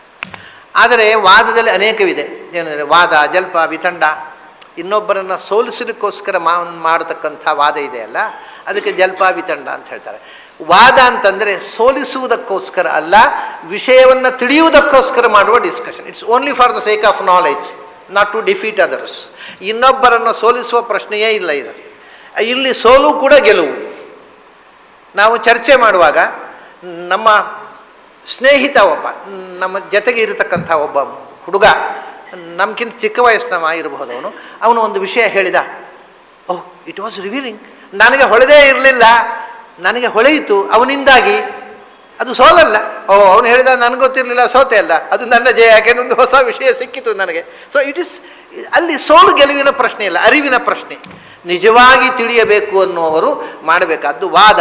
ಎಲ್ಲಿ ಸಂವಾದ ಇದೆಯೋ ಅದು ವಾದವಾಗುತ್ತೆ, ಎಲ್ಲಿ ವಿವಾದ ಇದೆಯೋ ಅದು ಜಲ್ಪ ಅಥವಾ ವಿತಂಡ ಆಗುತ್ತೆ. ಪ್ರವದತಾಂ, ಪ್ರವಚನ ಮಾಡತಕ್ಕವರಲ್ಲಿ ಇರತಕ್ಕಂಥ ಜ್ಞಾನದ ದಾಹ ಹಿಂಗಿಸಿಕೊಳ್ಳುವುದಕ್ಕೋಸ್ಕರ ಮಾಡುವ ಶಾಸ್ತ್ರೀಯವಾದ ಚರ್ಚೆ ಉಂಟಲ್ಲ, ಡಯಲೆಕ್ಟಿಕ್ಸ್, ಸ್ಪಿರಿಚುವಲ್ ಡಯಲೆಕ್ಟಿಕ್ಸ್, ಅದರಲ್ಲಿ ವಾದ ಶಬ್ದ ವಾಚ್ಯನಾಗಿ ನಾನಿದ್ದೇನೆ. ಯಾಕೆ ನಾನೇ ಎಲ್ಲವನ್ನು ನುಡಿಯುವವನು. ವಾದ ಅಂದರೆ ವದತೀತಿ ವಾದ, ಎಲ್ಲವನ್ನು ಎಲ್ಲರ ಒಳಗೂ ಕೂತು ನುಡಿಸುವವನು ನಾನೇ. ಅದರಿಂದ ವಾದ ಶಬ್ದ ವಾಚ್ಯನಾಗಿ ನಾನು ತುಂಬಿದ್ದೇನೆ. ಇದು ವಾದ. ನಾನು ಅನೇಕ ಬಾರಿ ಹೇಳಿದ್ದೆ. ಒಂದೊಂದು ಸಂದರ್ಭದಲ್ಲಿ ನಾವು 40-50 ವರ್ಷ ಜೀವನದಲ್ಲಿ ಅಧ್ಯಯನ ಮಾಡಿ ಒಂದು ಸಂಗತಿಯನ್ನು ತಿಳ್ಕೊಂಡಿದ್ದಾಗ ನಮಗೆ ಹೊಳೆಯದಿದ್ದ ಒಂದು ಸಂಗತಿ ಒಂದು ಸಣ್ಣ ಮಗುವಿಗೆ ಹೊಳೆಯಬಹುದು. ಆ ಒಂದು ಅಂಶದಲ್ಲಿ ನಮಗೆ ಹೊಳೆಯದೇ ಇರಬಹುದು. ಆಗ ಆ ಹೊಳಹು ಉಂಟಲ್ಲ, ಆ ಫ್ಲ್ಯಾಶು, ಅದು ಯಾವುದೋ ಒಂದು ಮಗುವಿನಿಂದ ಬರಬಹುದು. ಅದನ್ನೇ ಯುಕ್ತಿಯುಕ್ತಂ ವಚೋ ಗ್ರಾಹ್ಯಂ ಬಾಲಾದಪಿ ಶುಕಾದಪಿ, ಅದು ಒಂದು ಮಗುವಿನಿಂದ ಬರಬಹುದು. ಆದರೆ ಅದು ಬಹಳ ಮಹತ್ವದ ಸಂಗತಿ. ಅದರಿಂದ ನಮ್ಮ ಒಂದು ಅಂತರಂಗದ ಅರಿವಿಗೆ ಒಂದು ಹೊಸ ಆಯಾಮ ಬಂದುಬಿಡುತ್ತೆ. ಇದು ಬಹಳ ಅಧ್ಯಾತ್ಮ ವಿದ್ಯೆಯಲ್ಲಿ ಬಹಳ ದೊಡ್ಡ ಮಹತ್ವದ ಸಂಗತಿ. ಏನು ಅಂದರೆ, ಕೆಲವರಿಗೆ ಕೆಲವು ಸಂಗತಿಗಳು ತಲೆಯಲ್ಲಿ ಹುಳ ಹುಕ್ಕಿರುತ್ತೆ. ಅವನ ಹತ್ರ ಏನು ಕೇಳೋದು, ಅವನು ನನ್ನ ಕಣ್ಮುಂದೆ ಬೆಳೆದವ, ಅವನೇನು ಹೇಳೋದು? ಅವನಿಗೇನು ಗೊತ್ತಿದೆ? ನಮ್ಮ ಕಣ್ಮುಂದೆ ಬೆಳೆದವರಲ್ಲಿಯೂ ನಾವು ಕಲೀಲಿಕ್ಕುಂಟು. ಅದೇ ನಿನ್ನೆ ಹೇಳಿದ್ನಲ್ಲ, ನಮೋ ಮಹದ್ಭ್ಯೋ ನಮೋ ಅರ್ಭಕೇಭ್ಯೋ ನಮೋ ಯುವಭ್ಯೋ ನಮ ಆಶಿನೇಭ್ಯ. ದೊಡ್ಡವರಿಗೆ ನಮಸ್ಕಾರ, ಚಿಕ್ಕ ಮಕ್ಕಳಿಗೆ ನಮಸ್ಕಾರ, ಯುವಕರಿಗೆ ನಮಸ್ಕಾರ, ಸಣ್ಣ ಒಟುಗಳಿಗೆ ನಮಸ್ಕಾರ, ನಮ ಆಶಿನೇಭ್ಯ ಅಂತ ಅನ್ನತಕ್ಕಂಥ ಮಾತು ಯಾಕೆ ಬಂತು ಅಂದರೆ, ಎಲ್ಲಿ ಅಧ್ಯಾತ್ಮದ ಬೆಳಕು, ಯಾವ ಜೀವದಲ್ಲಿ ಯಾವ ಅಧ್ಯಾತ್ಮದ ಬೆಳಕು ಇದೆ ಗೊತ್ತಿಲ್ಲ. ಯಾರನ್ನೂ ಸಸಾರ ಮಾಡಬೇಡ, ಯಾರನ್ನೂ ಬೀಲಿಟಲ್ ಮಾಡಬೇಡ. ಅವನೆಂಥದ್ದು, ಅವನಿಗೇನು ಗೊತ್ತಿದೆ? ಯಾರ ಬಾಯಿಯಿಂದ ಏನು ನುಡಿಸ್ತಾನೆ ಭಗವಂತ, ಯಾಕೆಂದ್ರೆ ಅವನೇ ವಾದಾಹ, ನುಡಿಸುವವನೇ ಅವನು. ಯಾವ ಸತ್ಯವನ್ನು ನುಡಿಸ್ತಾನೆ ಅಂತ ಗೊತ್ತಿಲ್ಲ. ಎಲ್ಲರನ್ನೂ ಪ್ರೀತಿಯಿಂದ ಎಲ್ಲರ ಮಾತನ್ನು ಆಲಿಸು, ನಿನಗೆ ಹೊಸ ಬೆಳಕು ಸಿಗ ಸೇರಿಸು. ಇಲ್ಲಾಂದರೆ ಬಿಟ್ಬಿಡು, ಅವನು ಆಡಿದ ನಿನಗೆ ಅಂಟಿಸ್ಕೊಳ್ಳುತ್ತಾ ಅವನು ಆಡಿದ್ದರಿಂದ. ಆದರೆ ಒಳ್ಳೆಯ ವಿಷಯ ಸಿಕ್ಕಿದಾಗ ಗ್ರಹಣ ಮಾಡು, ಅದನ್ನು ಗ್ರಹಣ ಮಾಡಿ ಅಂಟಿಸಿಕೊ. ಅಧ್ಯಾತ್ಮ ವಿದ್ಯಾನಾಂ ವಾದ ಪ್ರವದತಾಂ ಅಹಂ. ಅದು ಬಹಳ ನಾನು ಅನುಭವಿಸಿದ್ದೇನೆ ಇದನ್ನು. ನಾನು ಹಿಂದೆ ಕೂಡ ಹೇಳಿದ್ದೆ, ನನ್ನ ವಿದ್ಯಾರ್ಥಿನಿ ಒಬ್ಬಳು ಸತತಂ ಕೀರ್ತಯಂತೋ ಮಾಂ, ಭಗವದ್ಗೀತೆಯದ್ದೇ ಶ್ಲೋಕ, ಸತತಂ ಕೀರ್ತಯಂತೋ ಮಾಂ, ನನ್ನನ್ನು ನಿರಂತರವಾಗಿ ಹಾಡಿ ಹೊಗಳುವವರು. ಆಕೆ ಕೇಳಿದ್ಲು ನನ್ನ ಹತ್ರ, ಆಚಾರ್ಯ ಇದರ ಅರ್ಥ ಏನು? ನಾಳೆ ನಿರಂತರ ಭಗವಂತನನ್ನು ಹಾಡಿಕೊಂಡಾಡುವವರು, ಸತತಂ ಕೀರ್ತಯಂತೋ ಮಾಂ. ನೆಗಾಡಿದ್ಲು ಆಕೆ. ಇದಕ್ಕೆ ಬೇರೆ ಅರ್ಥ ಮಾಡಲಿಕ್ಕೆ ಬರೋದಿಲ್ವ ಆಚಾರ್ಯ? ಏನರ್ಥಪ್ಪ? ತತಂ ವೀಣಾದಿಕಂ ವಾದ್ಯಂ. ತತ ಅಂದರೆ ತಂತಿವಾದ್ಯ ಅಂತ ಹೆಸರು ಸಂಸ್ಕೃತದಲ್ಲಿ.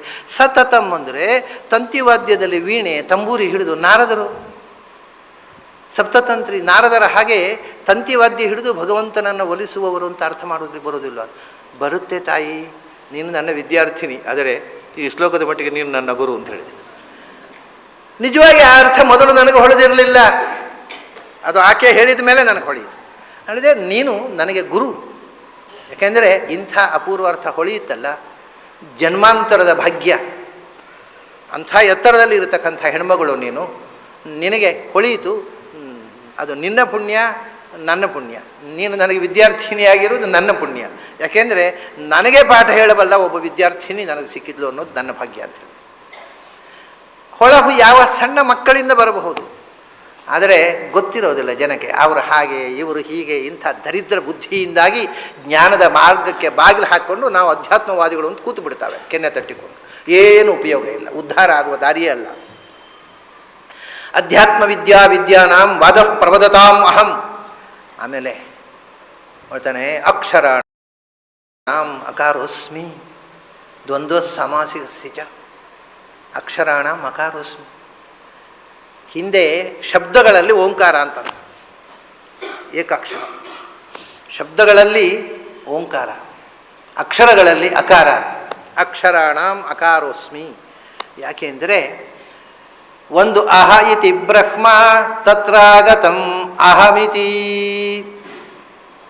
ಭಗವಂತನ ಹೆಸರು, ಮೂಲಭೂತವಾದ ಹೆಸರು ಅಹ ಇತಿ ಬ್ರಹ್ಮ. ಇದು ಐತರೇಯ ಉಪನಿಷತ್ತು. ಭಗವಂತನ ಮೂಲಭೂತವಾದ ಹೆಸರು ಅಂತ. ಅಕಾರವಾಚ್ಯನಾದವ. ಆಕಾರವಾಚ್ಯನಾದ ಭಗವಂತನೇ ನಮ್ಮೊಳಗೆ ಕೂತಾಗ ಅಹಂ ಆದ. ಅಕಾರವಾಚ್ಯನಾದ ಭಗವಂತನೇ ಸೂರ್ಯನಲ್ಲಿ ಕೂತಾಗ ಅಹಹ ಆದ. ಅಷ್ಟೇ, ಒಂದು ಹಂ ಹಹ. ಮೂಲಕ ಅಕಾರ, ಅಕಾರ ಅಹಹ. ಅಹಹ ಅಂದರೆ ಬೆಳಕು, ಬೆಳಕು ಹರಿಸುವ ಸೂರ್ಯ. ಸೂರ್ಯದಲ್ಲಿರ್ತಕ್ಕ ಭಗವಂತ ಅಹಹ, ನಮ್ಮೊಳಗಿರ್ತಕ್ಕ ಭಗವಂತ ಅಹಂ. ಹೀಗೆ ಅಹಂ ಅಹಹ ಆದ. ಆಮೇಲೆ ಎಲ್ಲ ಕಡೆ ತತನಾದಂತಹ ಭಗವಂತ ಅತಃ ಆದ. ಎಲ್ಲ ಕಡೆ ಸ್ಥಿತನಾದ ಭಗವಂತ ಅಥ ಆದ. ಅಥ ಅತಃ ಅಹಂ ಅಹ. ಎಲ್ಲ ಶಬ್ದ ವಿಸ್ತಾರಗಳು ಅಕಾರದಿಂದ ಹುಟ್ಟಿತು. ಅಕಾರೇಣ ವೈ ಸರ್ವ ವಾಕ್ ಸಂತೃಣ್ಣ. ಮತ್ತೆ ಹೇಳಿದೆ ನಾನು, ಪೂರ್ತಿ ಭಗವಂತನ ಗುಣಗಳ ಎಲ್ಲ ಮುಖಗಳನ್ನು ಹೇಳತಕ್ಕ ಒಂದು ಅಕ್ಷರ. ಅಂದರೆ ಅವನು ಅಲ್ಲ, ಏನಲ್ಲ, ನಿನಗೆ ಗೊತ್ತಿರುವ ಯಾವುದೂ ಅಲ್ಲ, ಮಣ್ಣಲ್ಲ, ನೀರಲ್ಲ, ಈ ಪ್ರಪಂಚ ಅಲ್ಲ, ಪ್ರಪಂಚದಿಂದ ವಿಲಕ್ಷಣನಾದವ. ನೋಡಿ ಇಷ್ಟು ವಿಚಿತ್ರ. ಅಂದರೆ ಅಕಾರದಿಂದ ಒಬ್ಬ ಉಪಾಸನೆ ಮಾಡಿದವ, ಓಂಕಾರದಿಂದ ಒಬ್ಬ ಉಪಾಸನೆ ಮಾಡಿದವ, ಆಮೇಲೆ ಸರ್ವಾಂ ಖಲ್ಲಿದಂ ಬ್ರಹ್ಮ ಅಂತ ಹೇಗೆ ಮಾಡ್ತಾನೆ? ಸ್ವಲ್ಪ ಕಾಮನ್ ಸೆನ್ಸ್ ಇದ್ದರೆ ಮಾಡಲಿಕ್ಕೆ. ಯಾಕಂದರೆ ಆ ಅಂದರೆ he is away from all this. ಆ ಅಂದರೆ he is away, he is beyond, he is different from everything. ಅದೇ ಓಂ. ಆಮೇಲೆ ಎಲ್ಲ ಅಷ್ಟಾಗಿ ಉಪಾಸನೆ ಮಾಡಿ ಓಂಕಾರ ಆಕಾರ ಎಲ್ಲ ಮಾಡಿ ಕೊನೆಗೆ ಸರ್ವಂ ಖಲ್ವಿದಂ ಬ್ರಹ್ಮ ಧೊಪ್ಪನೆ ಬಿದ್ದಾಗ ಆಯ್ತಲ್ಲಿ. ಏನು ಉಪಾಸನೆ ಹೇಗೆ ಮಾಡುವುದು ಸಹ ಕಾಮನ್ ಸೆನ್ಸ್ ಇದ್ದರೆ ಮಾಡಲಿಕ್ಕೆ ಬರೋದಿಲ್ಲ. ಯಾವುದು ಎಲ್ಲಕ್ಕಿಂತ ವಿಲಕ್ಷಣವೋ ಅದೇ ಎಲ್ಲ ಅಂತ. ಮತ್ತೆ ಅಂದರೆ ಎಲ್ಲ ಅಂದರೆ ಏನು? ಕೃಷ್ಣ ಮುಂದೆ ಹೇಳ್ತಾನೆ ಅದರ ಅರ್ಥ. ನ ತದಸ್ತಿ ವಿನಾಯತ್ಸ್ಯಾನ್ ಮಯಾಭೂತಂ ಚರಾಚರಂ ಅಂತ ಅಷ್ಟೇ ಅರ್ಥ. ನನ್ನನ್ನು ಬಿಟ್ಟು ಯಾವುದು ಸ್ವತಂತ್ರವಾಗಿ ಇಲ್ಲ, ಆದ್ದರಿಂದ ಎಲ್ಲ ಅಷ್ಟೇ ಹೊರತು ಎಲ್ಲವೂ ಭಗವಂತ ಅಲ್ಲ.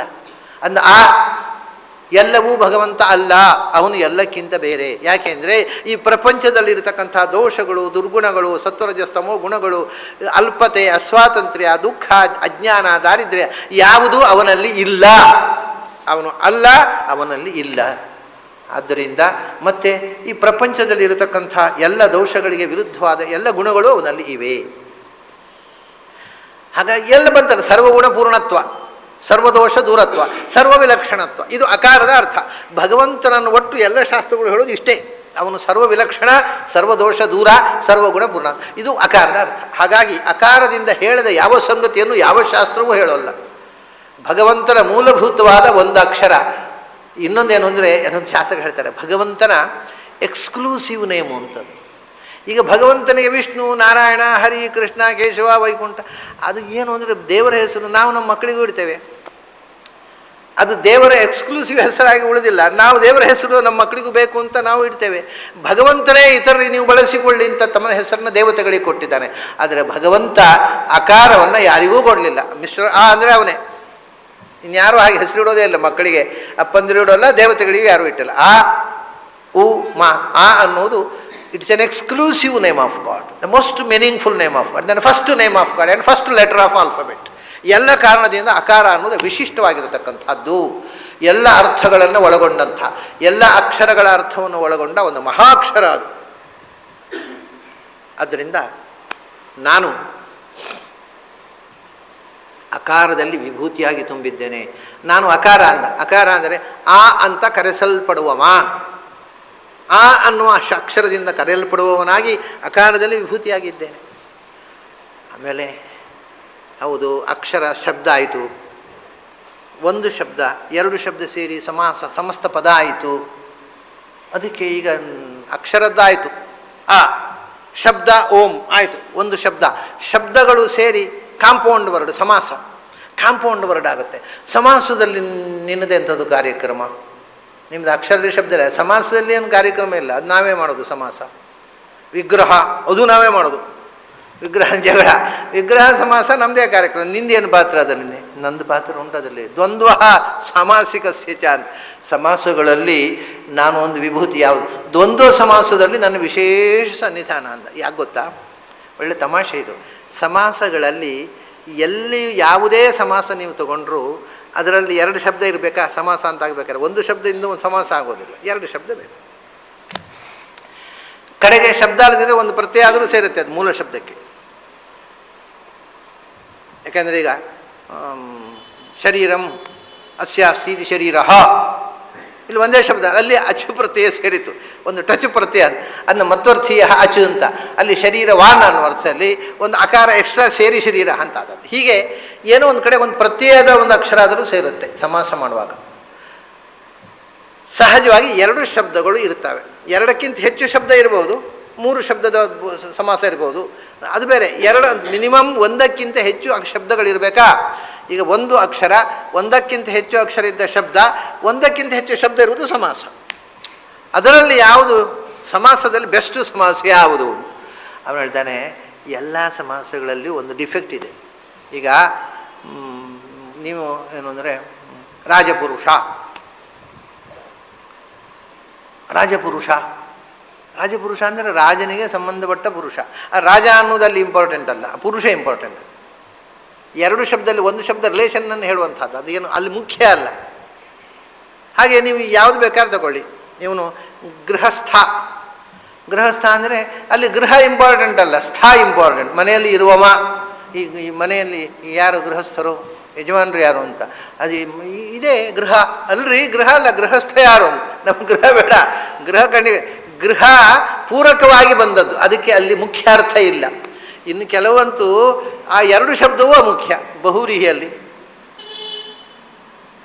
ಈಗ ಏನು ಅಂದರೆ ರಕ್ತನೇತ್ರ ಅಂತ ಹೇಳ್ತೇವೆ ನಾವು. ರಕ್ತಾಂಬರ ಕೆಂಪು ಬಟ್ಟೆ ತೊಟ್ಟವ, ಅಲ್ಲಿ ರಕ್ತನೇತ್ರ ಕೆಂಪು ಕಣ್ಣಿನವನು, ಕೆಂಪು ಬಟ್ಟೆಯವನು. ಅಲ್ಲಿ ಕೆಂಪು ಮುಖ್ಯ ಅಲ್ಲ, ಬಟ್ಟೆಯವಲ್ಲ, ಕೆಂಪು ಬಟ್ಟೆಯವನು. ಎರಡು ಶಬ್ದವೂ ಅಲ್ಲಿ ಅರ್ಥವನ್ನು ಕಳ್ಕೊಂಡು ಆ ಎರಡು ಶಬ್ದದ ಆಚೆಗೆ ಎರಡು ಶಬ್ದದಿಂದ ಹೇಳಿದ ಅರ್ಥವನ್ನು ನಮಗೆ ಕಮ್ಯುನಿಕೇಟ್ ಮಾಡ್ತಾರೆ. ಕೆಂಪು ಅಲ್ಲ, ಬಟ್ಟೆಯೂ ಅಲ್ಲ, ಕೆಂಪು ಬಟ್ಟೆ ಉಳ್ಳವನು ಅಲ್ಲಿ ಅರ್ಥ. Is important. ಹೀಗೆ ಕೆಲವೊಮ್ಮೆ ಉಭಯ ಪದವೂ ವ್ಯರ್ಥ, ಕೆಲವು ಕಡೆ ಪೂರ್ವ ಪದ, ಕೆಲವು ಕಡೆ ಉತ್ತರ ಪದ. ದ್ವಂದ್ವದಲ್ಲಿ ಮಾತ್ರ ಎರಡೂ ಇಂಪಾರ್ಟೆಂಟ್. ರಾಮಕೃಷ್ಣವು ಆಗತವು, Ramayana Krishna came equally important. Ramayana Krishna, ಅದು ರಾಮ ಇಂಪಾರ್ಟೆಂಟು, ಕೃಷ್ಣ ಇಂಪಾರ್ಟೆಂಟ್ ಅಲ್ಲ, ಅಥವಾ ಇಬ್ಬರೂ ಇಂಪಾರ್ಟೆಂಟ್. ಯಾಕೆ ದ್ವಂದ್ವದಲ್ಲಿ ಮಾತ್ರ ಎರಡು ಶಬ್ದವು, ಅಲ್ಲಿ ಬರತಕ್ಕ ಎರಡು ಶಬ್ದವು ಮುಖ್ಯ. ಯಾಕೆಂದರೆ ನಾನು ಎಲ್ಲಕ್ಕೂ ಮುಖ್ಯನಾದವ ದ್ವಂದ್ವ ಸಮಾಸದಲ್ಲಿ ಮುಖ್ಯನಾಗಿ ಸನ್ನಿಹಿತನಾಗಿದ್ದೇನೆ. ಆದ್ದರಿಂದ ದ್ವಂದ್ವ ಸಮಾಸ ಅನ್ನೋದು ನೋಡಿ, ಒಂದು ಸಣ್ಣ ವಿಷಯವನ್ನು ಯಾವ ನಿಟ್ಟಿನಲ್ಲಿ ಕೃಷ್ಣ ಅದನ್ನು ವಿವರಿಸ್ತಾನೆ. ಸಮಾಸಗಳಲ್ಲಿ ದ್ವಂದ್ವ ಸಮಾಸ ಮುಖ್ಯ ಆಗತ್ತಪ್ಪ. ಅದರಲ್ಲಿ ಉಭಯ ಪದ ಪ್ರಧಾನ ಸಮಾಸ. ಅದು ನಾನು ಎಲ್ಲಕ್ಕೂ ಪ್ರಧಾನನಾದ ಅದರಲ್ಲಿ ಸನ್ನಿಹಿತನಾಗಿದ್ದೇನೆ, ಆದ್ದರಿಂದ ಆ ಸಮಾಸ ಮುಖ್ಯ. ದ್ವಂದ್ವ ಸಾಮಾಸಿಕಸ್ಯ ಚ. ಹೌದಾ? ಅದು ಸರಿ. ದ್ವಂದ್ವ ಸಮಾಸದಲ್ಲಿ ನಿನ್ನ ದ್ವಂದ್ವ ಅಂತ ಯಾಕೆ ಹೆಸರು ಬಂತು? ನಿನಗೇನು ದ್ವಂದ್ವ ಇಲ್ಲಲ್ಲ? ದ್ವಂದ್ವ ಇಲ್ಲ, ಆದರೂ ಉಂಟು. ಏನು? ನಾನು ಎಲ್ಲರ ಒಳಗೂ ದ್ವಂದ್ವದಲ್ಲೇ ಇರುವವನಲ್ವ. ಆತ್ಮಾಂತರಾತ್ಮೇತಿ ಹರಿ ಏಕ ವದ್ವಿಧಾ ಸ್ಥಿತ. ದೇಹದ ಒಳಗೂ ಆತ್ಮ ಅಂತರಾತ್ಮ ಅಂತ ದ್ವಂದ್ವ ರೂಪದಿಂದಲೇ ಇರೋವನು, ಸರ್ವತ್ರ ದ್ವಿರೂಪನಾಗಿ ಇರುವವ ನಾನು. ಆದ್ದರಿಂದ ನಾನು ದ್ವಂದ್ವ, ಈ ದ್ವಂದ್ವದಲ್ಲಿ ಇರುವವನು ನಾನೇ. ನಿಮ್ಮೊಳಗೂ ದ್ವಂದ್ವ, ನಾನು ತುಂಬಿರೋದು. ದ್ವಂದ್ವ ಸಾಮಾಸಿಕಸ್ಯ ಚ. ಆಮೇಲೆ ಅಹಮೇವ ಅಕ್ಷಯ ಕಾಲಃ ಧಾತಾಹಂ ವಿಶ್ವತೋ ಮುಖಃ. ಅಹಮೇವ ಅಕ್ಷಯ ಕಾಲಃ, ನಾನೇ ಎಲ್ಲವನ್ನು ಸಂಹಾರ ಮಾಡುವ, ಆದರೆ ಸಂಹಾರ ಇಲ್ಲದವನು. ನನ್ನನ್ನು ನಾನು ಎಲ್ಲವನ್ನೂ ಕೊಲ್ತೇನೆ, ಸಾಯಿಸ್ತೀನಿ, ನನ್ನನ್ನು ಸಾಯಿಸುವವರು ಯಾರೂ ಇಲ್ಲ. ಅಕ್ಷಯ, ನನಗೆ ಸಾವಿಲ್ಲ, ಅಳಿವಿಲ್ಲ, ಆದರೆ ನಾನು ಎಲ್ಲಕ್ಕೂ ಕಾಲಃ. ಎಲ್ಲವನ್ನು ಸಂಹಾರ ಮಾಡತಕ್ಕ ಕಾಲಪುರುಷ ನಾನು, ನನ್ನನ್ನು ಸಂಹಾರ ಮಾಡತಕ್ಕ ಒಂದು ಕಾಲಪುರುಷ ಇಲ್ಲ. ಅಕ್ಷಯ, ನಾನು ಎಲ್ಲವನ್ನು ಸಾಯಿಸ್ತೇನೆ, ನನಗೆ ಸಾವಿಲ್ಲ. ಹಾಗೆಯೇ ಧಾತಾಹಂ, ಎಲ್ಲವನ್ನೂ ಹೊತ್ತುಕೊಂಡು ಧಾರಣೆ ಮಾಡಿ ಪೋಷಣೆ ಮಾಡತಕ್ಕವನು ನಾನು. ನನ್ನನ್ನು ಪೋಷಣೆ ಮಾಡೋರು ಯಾರೂ ಇಲ್ಲ, ಯಾವೊಬ್ಬರು ಕೇಳೋರಿಲ್ಲ. ನಾನು ಕೇಳೋರೇ ಇಲ್ಲ. ನನ್ನ ಗತಿ ಹಾಗಾಗಿದೆ. ನನಗೆ ಒಬ್ಬರು ಹೇಳೋರಿಲ್ಲ, ಎಲ್ಲರನ್ನು ನೋಡಿಕೊಳ್ಳೋ ನಾನು. ಧಾತಾಹಂ, ಅದು ಹೇಗಪ್ಪ? ವಿಶ್ವತೋ ಮುಖ, ಅನಂತ ರೂಪಗಳಿಂದ ವಿಶ್ವವನ್ನು ಧಾರಣೆ ಮಾಡ್ತಾ ಇದ್ದೇನೆ ನಾನು. ಒಂದೆರಡು ರೂಪ ನನಗೇನು ಅಗತ್ಯ ಇಲ್ಲ. ಯಾಕಂದ್ರೆ ನಾನು ಸರ್ವ ವಿಶ್ವತೋಮುಖ ಆಗಬೇಕಾಗಿದ್ದರೆ ಒಂದು ರೂಪದಿಂದ. ವಿಶ್ವತಶ್ಚಕ್ಷುರುತ ವಿಶ್ವತೋ ಮುಖೋ ವಿಶ್ವತೋ ಬಾಹುರುತ ವಿಶ್ವತಃ ಪಾತ್. ಎಲ್ಲ ಕಡೆಯೂ ನಾನು ಒಂದೇ ರೂಪದಿಂದ ತುಂಬಬಹುದು. ಆದರೆ ವಿಶ್ವತಃ ಮುಖಾನಿ, ಮುಖಶಬ್ದಿತ ರೂಪವಿಶೇಷ ಅಂತರ್ಥ. ಮುಖ ಅಂದರೆ ಮುಖವೇ ಅಲ್ಲ, ರೂಪಗಳು. ವಿಶ್ವತೋ ಮುಖ, ವಿಶ್ವತಃ ಪಾದ, ಪಾದ ಅಂದರೂ ರೂಪ, ಮುಖ ಅಂದ್ರೆ ರೂಪ ವಿಶೇಷಗಳು, ಅನಂತ ರೂಪಗಳು ಎಲ್ಲ ಕಡೆ. ವಿಶ್ವತೋಮುಖ ಅಂದರೆ ಅದು ನೀನು ರಕ್ಷಣೆ ಮಾಡಲಿಕ್ಕೆ ನಿನ್ನ ಬೆನ್ನ ಹಿಂದೆ ಇದ್ದವ್ರನ್ನ ಹೇಗೆ ಗೊತ್ತಾಗುತ್ತೆ ನಿನಗೆ? ಅವರು ಜಾರಿ ಬಿದ್ದರೆ ನಿನ್ನ ಎದುರಿದ್ದವರು. ಅದಕ್ಕೆ ವಿಶ್ವತೋಮುಖ. ನಾನು ಹಿಂದೂ ಮೋರೆ ಮುಂದೂ ಮೋರೆ, ಹಿಂದೂ ಕಣ್ಣು ಮುಂದೂ ಕಣ್ಣು, ಎಲ್ಲ ಕಡೆಯೂ ಮುಖ, ಎಲ್ಲ ಕಡೆಯೂ ಕಣ್ಣು. ಆದ್ದರಿಂದ ಯಾರು ಎಲ್ಲಿ ಏನು ನಡೆದ್ರು ನನ್ನ ಕಣ್ ತಪ್ಪಿಸಿ ನಡೆಯೋ ಸಾಧ್ಯವೇ ಇಲ್ಲ. ಧಾತಾಹಂ ವಿಶ್ವದ, ಇಡೀ ಜಗತ್ತನ್ನು. ಧಾತ ಅಂದರೆ ಧಾರಣ, ಪೋಷಣ. ಇಲ್ಲಿ ಧಾರಣೆ ಮಾಡಿದ ಅಷ್ಟೇ ಅಲ್ಲ, ಮೋಕ್ಷದಲ್ಲಿ ಪೋಷಣೆ ಮಾಡುವವನು ನಾನೇ. ಯೋ ನಃ ಪಿತಾ ಜನಿತ ಯೋ ವಿಧಾತ ಧಾಮಾನಿ ವೇದ ಭುವನಾನಿ ವಿಶ್ವ. ಯೋ ನಃ ಪಿತಾ ಜನಿತ ವಿಧಾತ, ಅವನೇ ತಂದೆ, ಅವನೇ ಜನಿತ. ತಂದೆ ಅಂದರೆ ತಂದೆ ಅಲ್ಲ, ಪಿತಾ ಅಂದರೆ ಪಾತೃತ್ವಾತ್ ಪಿತ. ಅವನೇ ರಕ್ಷಕ, ಅವನೇ ಹುಟ್ಟಿಸಿದ ತಂದೆಯೂ ಅವನು, ರಕ್ಷಿಸಿದ ಪಿತಾ ಅವನು. ಅಷ್ಟೇ ಅಲ್ಲ, ಕೊನೆಗೆ ಧಾರಣೆ ಮಾಡುವಂಥ ವಿಧಾತ, ಮೋಕ್ಷದಲ್ಲಿ ಆನಂದ ವಿಶೇಷವನ್ನು ಕೊಟ್ಟು ವಿಶಿಷ್ಟ ಧಾರಣೆ ಮಾಡ್ತಕ್ಕ, ಪೋಷಣೆ ಮಾಡ್ತಕ್ಕ ವಿಧಾತ ಕೂಡ ಅವನೇ. ಅದನ್ನು ಹೇಳ್ತಾನೆ, ಧಾತಾಹಂ ವಿಶ್ವತೋ ಮುಖ, ನಾನೇ. ಯಾಕೆಂದರೆ ಸಂಗತಿಯೇನು? ಮೃತ್ಯು ಸರ್ವಹರಶ್ಚಾಹಂ ಉದ್ಭವಶ್ಚ ಭವಿಷ್ಯತಾಂ. ಸರ್ವಹರಃ ಮೃತ್ಯು, ಕೊನೆಗೆ ಎಲ್ಲವನ್ನು. ಯಾಕಂದರೆ ಮೃತ್ಯು ಅಂತ ಹೆಸರಿನವರು ತುಂಬ ದೇವತೆಗಳಿದ್ದಾರೆ. ಮೃತ್ಯು ದೇವತೆ ಅಂತ ಯಮನ ಅಸಿಸ್ಟೆಂಟ್ ದೇವತೆ ಒಬ್ಬ ಇದ್ದಾನೆ. ಅವನು ಸಾಯಿಸಿ ಜೀವವನ್ನು ಕರ್ಕೊಂಡು ಹೋಗಲಿಕ್ಕೆ ಯಾರೋ ಬರ್ತಾರೆ. ಯಾರೋ ಬಂದರು, ಕಣ್ಣು ಬಿಳಿ ಬಿಳಿ ಹಲ್ಲು ಅಂತ ಹೇಳ್ತಾರೆ ಕೆಲವರು ಸಾಯುವಾಗ. ಅದೇನೋ ಬರುತ್ತಲ್ಲ ಕರ್ಕೊಂಡು ಹೋಗಲಿಕ್ಕೆ ದೇವಲೋಕದಿಂದ, ಅದಕ್ಕೂ ಮೃತ್ಯು ದೇವತೆ ಅಂತ ಹೆಸರು. ಅವರು ನಿಯಂತ್ರಿಸ್ತಕ್ಕಂಥ ಮೃತ್ಯು ಅಂದರೆ ಯಮ. ಆ ಯಮನನ್ನು ನಿಯಂತ್ರಿಸ್ತಕ್ಕಂಥ ಮೃತ್ಯು ದೇವತೆ ಇದ್ದಾನೆ, ಅದು ರುದ್ರದೇವರು. ಅವರನ್ನು ನಿಯಂತ್ರಿಸ್ತಕ್ಕಂಥ ಮೃತ್ಯು ವಾಯುದೇವರು. ಅವರನ್ನು ನಿಯಂತ್ರಿಸುವ ಮೃತ್ಯು ಇದ್ದಾಳೆ ದುರ್ಗೆ. ಇವರೆಲ್ಲರನ್ನು ನಿಯಂತ್ರಿಸುವ ಮೃತ್ಯುಂ ನಮಾಮ್ಯಹಂ ನರಸಿಂಹ ಇದ್ದಾನೆ. ಆದ್ದರಿಂದ ಮೃತ್ಯು ಅಂದರೆ ಸರ್ವಹರಹ ಮೃತ್ಯು, ನಾನು ಮೃತ್ಯುಗಳಿಗೂ ಮೃತ್ಯು, ಎಲ್ಲ ಮೃತ್ಯುಗಳಿಗೂ ಮೃತ್ಯು, ಅಂಥ ಶಕ್ತಿ ಮೃತ್ಯು ಸರ್ವಹಶ್ಚ. ಹೌದಪ್ಪ, ಪ್ರಳಯ ಕಾಲದಲ್ಲಿ, ಈಗ ನಿತ್ಯ ಮೃತ್ಯು ಅಲ್ಲ ಇವನು ಹೇಳಿದವನು, ಸರ್ವಹರಹ ಮೃತ್ಯು. ಪ್ರಳಯ ಕಾಲದಲ್ಲಿ ಏನೂ ಇಲ್ಲ, ಸರ್ವನಾಶ ಆಗುವಂಥ ಆ ಸಂಹಾರ ಶಕ್ತಿಯು ನಾನೇ. ಹೌದಾ, ಪೂರ್ವನಾಶ ಆದ ಮುಂದೆ ಹಾಗಾದ್ರೆ ಮುಗಿದೋಯ್ತಾ ಸೃಷ್ಟಿ?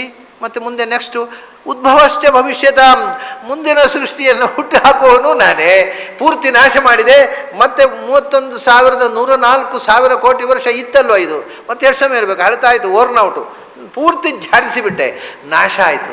ಮತ್ತು ಸುಮ್ಮನೆ ಗಡಿಬಿಡಿಯ ನಿಧಾನ, ಮತ್ತೆ 31,104,000 ಕೋಟಿ ವರ್ಷ ಸುಮ್ಮನೆ ರೆಸ್ಟು, ವಿಶ್ರಾಂತಿ ತಗೊಂಡೆ. ನಮ್ಮ ಲೆಕ್ಕ ಎಷ್ಟು ಹೊತ್ತು ಈ ದೇವರು ವಿಶ್ರಾಂತಿ ತಗೊಳ್ಳೋದು? 31,104,000 ಕೋಟಿ ವರ್ಷ ರೆಸ್ಟ್ ತಗೊಳ್ಳೋದ ಪುನಃ ಸೃಷ್ಟಿ ಮಾಡಲಿಕ್ಕೆ ಅಂತ. 31,104,000 ಕೋಟಿ ವರ್ಷ ನಮ್ಮ ಲೆಕ್ಕಾಚಾರದಲ್ಲಿ. ಅಷ್ಟು span of time is not even a fraction of second to God. ಅವನಿಗೆ ಪುರುಸೋದೇ ಇಲ್ಲ. ಅದು ಕಾಲ ಈ ಸೃಷ್ಟಿ ಮುಗೀತು, ನಾವು ಸೃಷ್ಟಿ ಶುರುವಾಯಿತು. ಅವನಿಗೆ ಒಂದು ಫ್ರ್ಯಾಕ್ಷನ್ ಆಫ್ ಸೆಕೆಂಡು ಅಲ್ಲ ಅದು. ನಮಗೆ 31,104,000 ಕೋಟಿ. ಇದು ಅತ್ತೆ ಸೊಸೆ ಕಥೆ. ಅತ್ತೆ ಒಬ್ಬಳು, ಇದು ತಮಿಳ್ನಾಡಿನಲ್ಲಿ ಒಂದು ದೊಡ್ಡ ಕಥೆ ಅದು. ಏನು ಅಂದರೆ, ಒಬ್ಬಳು ಅತ್ತೆ ಹೇಳೋದಂತೆ, ಪಾಪ ನನ್ನ ಮಗಳು ಬರ್ತಾಳೆ, ಮಗಳು ಬಂದರೆ ಎಲ್ಲೋ 3-4 ದಿವಸಕ್ಕೊಮ್ಮೆ ಎಣ್ಣೆ ಹಾಕಿ ಸ್ನಾನ ಮಾಡಿದರೆ ದೊಡ್ಡದು ನನ್ನ ಮಗಳು. ನನ್ನ ಸೊಸೆ ಇದ್ದಾಳೆ, ಅವಳಿಗೆ ಪ್ರತಿ ವಾರ ಸ್ನಾನ ಆಗಬೇಕು. ಅರೆ, ಇವ್ರಿಗೆ 3-4 ದಿವಸಕ್ಕೊಮ್ಮೆ ಮಾಡಿದರೆ ಅದು ಭಾಳ ದೂರ. ಎಲ್ಲೋ 3-4 ದಿವಸಕ್ಕೊಮ್ಮೆ ಅಭ್ಯಂಗ ಮಾಡ್ತಾಳೆ ನನ್ನ ಮಗಳು. ಈಗ ಒಬ್ಬಳು ಸೊಸೆ ಬಂದಿದ್ದಾಳೆ, ಸ್ವಾಮಿ ಪ್ರತಿ ವಾರ ಅಭ್ಯಂಗ ಆಗಬೇಕು ಅವಳಿಗೆ. ಪೂರೈಸುತ್ತಾ? ಆಗೋಲ್ಲ, ನಮ್ಮಿಂದ ಪೂರೈಸೋಲ್ಲಪ್ಪ ಇಂಥ ಹುಡುಗಿಯನ್ನು ಕಟ್ಟಿಕೊಂಡು ಅಂತ. ಇದು ಅತ್ತೆಯ ರಾಗ, ಕತ್ತೆಯ ರಾಗ ಅಲ್ಲ, ಅತ್ತೆಯ ರಾಗ. ಸರಿ, ಹಾಗೆ ಯಾಕೆ ಅತ್ತೆಯ ಸೊಸೆ ಹತ್ರ ಹೋಗಬೇಕು? ನಮ್ಮ ಡಾಕ್ಟ್ರುಗಳಲ್ಲಿ ಇಂಥ ರಾಗ ಉಂಟು. ನೀವು ಔಷಧಿ ತಗೊಳ್ಳದೇ ಇದ್ದರೆ 7 ದಿವಸ ಹಿಡಿಯುತ್ತೆ ರೋಗ ಗುಣ. ನೆಗಡಿ ಆದ ಕೂಡಲೇ ಔಷಧ ತಗೊಳ್ಳಿ, ಇಲ್ಲದ್ರೆ 7 ದಿವಸ ಔಷಧ ತಗೊಂಡ್ರೆ ಒಂದೇ ವಾರದಲ್ಲಿ ಗುಣ ಆಗುತ್ತೆ. ತಗೊಂಡ್ರೆ ಒಂದೇ ವಾರದಲ್ಲಿ ಗುಣ, ತಗೊಳಿದ್ರೆ 7 ದಿವಸ. ಇದೇ ಏನು ಅಂದರೆ, ಟೈಮ್ ಈಸ್ ರಿಲೇಟಿವ್. ನಮಗೆ ಅದು ಬೇಗ ಹೋಗಬೇಕು ಅಂದ್ರೆ ಬೇಗ ಹೋಗುತ್ತೆ. ಹಾಗೆ ನಮಗೆ 31,104,000 ಕೋಟಿ ಆದರೆ ಆನಂದಮಯನಾದ ಭಗವಂತನಿಗೆ ಯಾವ ಅತ್ತೆ ಕಾಟವೂ ಇಲ್ಲ. ಅದು 1 ಸೆಕೆಂಡು ಅಲ್ಲ, not even A fraction of second. ಆಯಿತು. ಅದರಿಂದ ಉದ್ಭವಶ್ಚ ಭವಿಷ್ಯತ, ಮುಂದೆ ಬರತಕ್ಕಂಥ ಪ್ರಪಂಚದ ಸೃಷ್ಟಿ ಮಾಡುವವನು ನಾನೇ. ಇದನ್ನು ಪೂರ್ತಿ ಸೃಷ್ಟಿ ಮಾಡ್ತೇನೆ, ಪೂರ್ತಿ ಸಂಹಾರ. ಇಷ್ಟಾದ್ಮೇಲೆ ಒಂದು ಹೊಸ ಸಂಗತಿ ಹೇಳ್ತಾನೆ. ಕೀರ್ತಿ ಶ್ರೀ ವಾಕ್ಚ ನಾರೀಣಾಂ ಸ್ಮೃತಿ ಮೇಧಾ ಧೃತಿ ಕ್ಷಮ. ಸ್ತ್ರೀಯರಲ್ಲಿ ಏನು, ಈಶ್ವರಿ ಅವರು ಸಾಮಾನ್ಯ ಸ್ತ್ರೀಯರು ಒಂದು ಪ್ರತ್ಯೇಕ ಒಂದು ಐಟಮ್ ತಗೊಳ್ಳಿಲ್ಲ, ಬರೇ ಬೇರೆ ಬೇರೆ ಬೇರೆ ವಸ್ತುಗಳನ್ನು ಹೇಳಿದ. ಆದರೆ ಸ್ತ್ರೀಲಿಂಗ ಪುಲ್ಲಿಂಗ ಅಂತ ವಿವಾಹ ಮಾಡಲಿ ಹೋದ. ಅವನು ಹೇಳಿದ ವಸ್ತುಗಳಲ್ಲಿ ಸ್ತ್ರೀಲಿಂಗ ಪುಲ್ಲಿಂಗ ಎಲ್ಲ ಉಂಟು. ಅದು ಪ್ರತ್ಯೇಕ ಏನು, ಇದು ಪುರುಷ ಪ್ರಧಾನ ಸಮಾಜ, ನಮ್ಮದು ಹೇಳಲೇ ಇಲ್ಲ ಅಂತ ನಾಳೆ ಹೆಂಗಸರು ಕೆಲವರಿಗೆ ತಲೆ ಕೆಟ್ಟು ವಾದ ಮಾಡು. ಪ್ರತ್ಯೇಕ ಹೇಳಿದ್ರೇ ರೆಕಾಗ್ನಿಷನ್ ಅಂತ. ಇದರಲ್ಲಿ ಹೇಗೆ ಹೆಣ್ಣು ಗಂಡು ಅಂತ ಡಿವಿಷನೇ ಇಲ್ಲ, ಆದರೆ ನಮ್ಮದು ಹೇಳಲೇ ಇಲ್ಲ ಗೀತೆಯಲ್ಲಿ ಅಂತ ನಾಳೆ ತರಲೆ ತೆಗಿತಾರೆ ಯಾರಾದರೂ. ಅದು ಕೃಷ್ಣ ಹೇಳಿದ, ಕೀರ್ತಿ ಶ್ರೀ ವಾಕ್ಚ ನಾರೀಣಾಂ ಸ್ಮೃತಿರ್ ಮೇಧಾ ಧೃತಿ ಕ್ಷಮ. ಇಷ್ಟು ಕ್ವಾಲಿಟಿಗಳ ಅಭಿಮಾನ ದೇವತೆಗಳು ಯಾರು ಗೊತ್ತುಂಟ? ಲಕ್ಷ್ಮಿ ಮತ್ತು ಸರಸ್ವತಿ ಭಾರತೀಯರು. ಕೀರ್ತಿ ಶ್ರೀ ವಾಕ್, ಜಗತ್ತಿನಲ್ಲಿ ಜನರು ನಮ್ಮನ್ನು ಮೆಚ್ಚಿ ಕೊಂಡಾಡುವಂಥ ಕೀರ್ತಿ ಕೊಡತಕ್ಕವಳು ಲಕ್ಷ್ಮಿ, ಅದರ ಅಭಿಮಾನಿ ದೇವತೆಯವಳು. ಶ್ರೀಹಿ ಸಂಪತ್ತು ಅಥವಾ ಜ್ಞಾನ, ಅದನ್ನು ಕೊಡ್ತಕ್ಕವಳು ಅವಳು. ವಾಕ್ ಮಾತುಗಾರಿಕೆ, ಒಳ್ಳೆಯ ವಕ್ತೃತ್ವ ಶಕ್ತಿ, ಅದು ವಾಗ್ದೇವತೆ ಲಕ್ಷ್ಮಿ. ವಾಗ್ದೇವತೆ ಶ್ರೀದೇವತೆ, ಕೀರ್ತಿಯ ದೇವತೆ ಲಕ್ಷ್ಮಿ. ನಾರಿಯರಲ್ಲಿ ಕೀರ್ತಿ ಶ್ರೀ ವಾಕ್. ಲಕ್ಷ್ಮಿಯಲ್ಲಿ ನನ್ನ ವಿಶೇಷ ವಿಭೂತಿ ಸನ್ನಿಧಾನ. ನಾನು ಕೂಡ ಎಲ್ಲರಿಂದ ಕೀರ್ತನೀಯನಾದ್ರಿಂದ ಕೀರ್ತಿ ಶಬ್ದ ವಾಚ್ಯ. ಶ್ರೀಹಿ, ಎಲ್ಲರೂ ನನ್ನನ್ನು ಆಶ್ರಯಿಸಿರುವುದರಿಂದ ನಾನು ಶ್ರೀ ಶಬ್ದ. ಶ್ರಯಂತೆ ಇದು ಶ್ರೀಹಿ, ಎಲ್ಲರೂ ಆಶ್ರಯಿಸುವವನು. ಆಮೇಲೆ ವಾಕ್ಚ ಭಕ್ತಿ ಎಲ್ಲರ ಬಾಯಲ್ಲೂ ಕೂತು ನುಡಿಸುವವ ನಾನು. ಆದ್ದರಿಂದ ಕೀರ್ತಿ ಶ್ರೀಹಿ ವಾಕ್ ಶಬ್ದ ವಾಚ್ಯನಾಗಿ ಇದನ್ನು ನಿಯಂತ್ರಿಸುವ ದೇವತೆಯಾದ ಲಕ್ಷ್ಮಿಯಲ್ಲಿ ವಿಶೇಷ ವಿಭೂತಿಯಾಗಿ ಕೂತು ಎಲ್ಲರಲ್ಲಿಯೂ ಇರತಕ್ಕ ಕೀರ್ತಿ ಶ್ರೀ ವಾಕ್ಗಳು. ಒಬ್ಬ ಕೀರ್ತಿಶಾಲಿ ಆದರೆ ಅದು ನನ್ನ ಕೀರ್ತಿ ನಾಮಕವಾದ ವಿಭೂತಿ. ಒಬ್ಬ ಶ್ರೀಮಂತ ಅಂದರೆ ದುಡ್ಡಿನಿಂದ ಜ್ಞಾನದಿಂದ ಶ್ರೀಮಂತ ಆದರೆ ಅದು ನನ್ನ ಶ್ರೀನಾಮಕ ರೂಪದ ವಿಭೂತಿ. ಅದು ಒಬ್ಬ ಒಳ್ಳೆಯ ವಾಗ್ಮಿ, ಏನು ಮಾತಾಡಿದರೂ ಚಂದ ಮಾತಾಡ್ತಾನೆ, ಹೌದಾ ಭಗವಂತ ಕೂತಿದ್ದಾನೆ ನಾಲಿಗೆಯಲ್ಲಿ ಅಷ್ಟೇ, ಇನ್ನೇನಲ್ಲ. ಯಾರದ್ದು ಅಪ್ಪನ ಸೊತ್ತಲ್ಲ ಮಾತುಗಾರಿಕೆ, ಅದು ಭಗವಂತ ನುಡಿಸಿದರೆ ಉಂಟು, ಟೇಪ್ ರೆಕಾರ್ಡ್ ಇಲ್ಲದಿದ್ದರೆ ಇಲ್ಲ ಅಷ್ಟೇ. ಹಾಗೆ ಸ್ಮೃತಿ ಮೇಧ ಧೃತಿ ಕ್ಷಮ, ಇದು ಇಷ್ಟು ಕೂಡ ಪ್ರಾಣದೇವರ ಕ್ವಾಲಿಟಿಗಳು. ಸ್ಮೃತಿ ಮೇಧ ನೆನಪು, ಸ್ಮರಣ ಶಕ್ತಿ. ಪ್ರಾಣದೇವರು ಮನಸ್ಸು ಮಾಡಿದರೆ ಮಾತ್ರ ನೆನಪಾಗತ್ತೆ. ಯಾರು ಪ್ರಾಣದೇವರನ್ನು ಮರೀತಾರೆ ಅವರಿಗೆಲ್ಲ ಮರೆತು ಹೋಗುತ್ತೆ. ನೆನಪು ಅನ್ನೋದೇ ಏನು ಇರೋದಿಲ್ಲ, ಮರೆತು ಹೋಗುತ್ತೆ. ಸ್ಮರಣ ಶಕ್ತಿಯನ್ನು ನಿಯಂತ್ರಣ ಮಾಡುತ್ತೆ, ಸ್ಮೃತಿ ಕೊಡತಕ್ಕವರು ಪ್ರಾಣದೇವರು. ಆಮೇಲೆ ಮೇಧ, ಸ್ಮರಣೆ ಉಳಿಬೇಕಾಗಿದ್ದರೆ ಮೊದಲು ಅದು ತಲೆಗೆ ಹೋಗಬೇಕಲ್ಲ. ಮಹತ್ವದ ಸಂಗತಿಗಳನ್ನು ಧಾರಣೆ ಮಾಡತಕ್ಕಂಥ ಆ ಬ್ರಿಲಿಯನ್ಸನ್ನು ಮೇಧ ಅಂತ, ಎಕ್ಸ್ಟ್ರಾರ್ನರಿ ಬ್ರಿಲಿಯನ್ಸ್, ಆ ಒಂದು ಇಂಟೆಲಿಜೆನ್ಸ್ ಏನು ಹೇಳ್ತೇವೆ, ಆ ವಿಶಿಷ್ಟವಾದಂಥ ಪ್ರಜ್ಞಾಶಕ್ತಿ ಅದು ಮೇಧ. ಅಂದರೆ ಮಹತ್ವದ ಜ್ಞಾನಧಾರೆಯನ್ನು ಧಾರಣೆ ಮಾಡ್ತಕ್ಕಂಥ ಶಕ್ತಿ. ಆ ಧಾರಣೆ ಮಾಡಿದ್ದನ್ನು ನೆನಪಿಟ್ಟುಕೊಳ್ಳುವ ಶಕ್ತಿ ಸ್ಮೃತಿ. ಇದೆಲ್ಲವೂ ಪ್ರಾಣದೇವರು ಕೊಡುವಂಥ ಕ್ವಾಲಿಟಿಗಳು. ವಸ್ತುತಃ ಇದು ಕ್ವಾಲಿಟಿ, ಮೂಲತಃ ಇದು ಪ್ರಾಣದೇವರ ಕ್ವಾಲಿಟಿ, ಸ್ಮೃತಿ ಮೇಧ.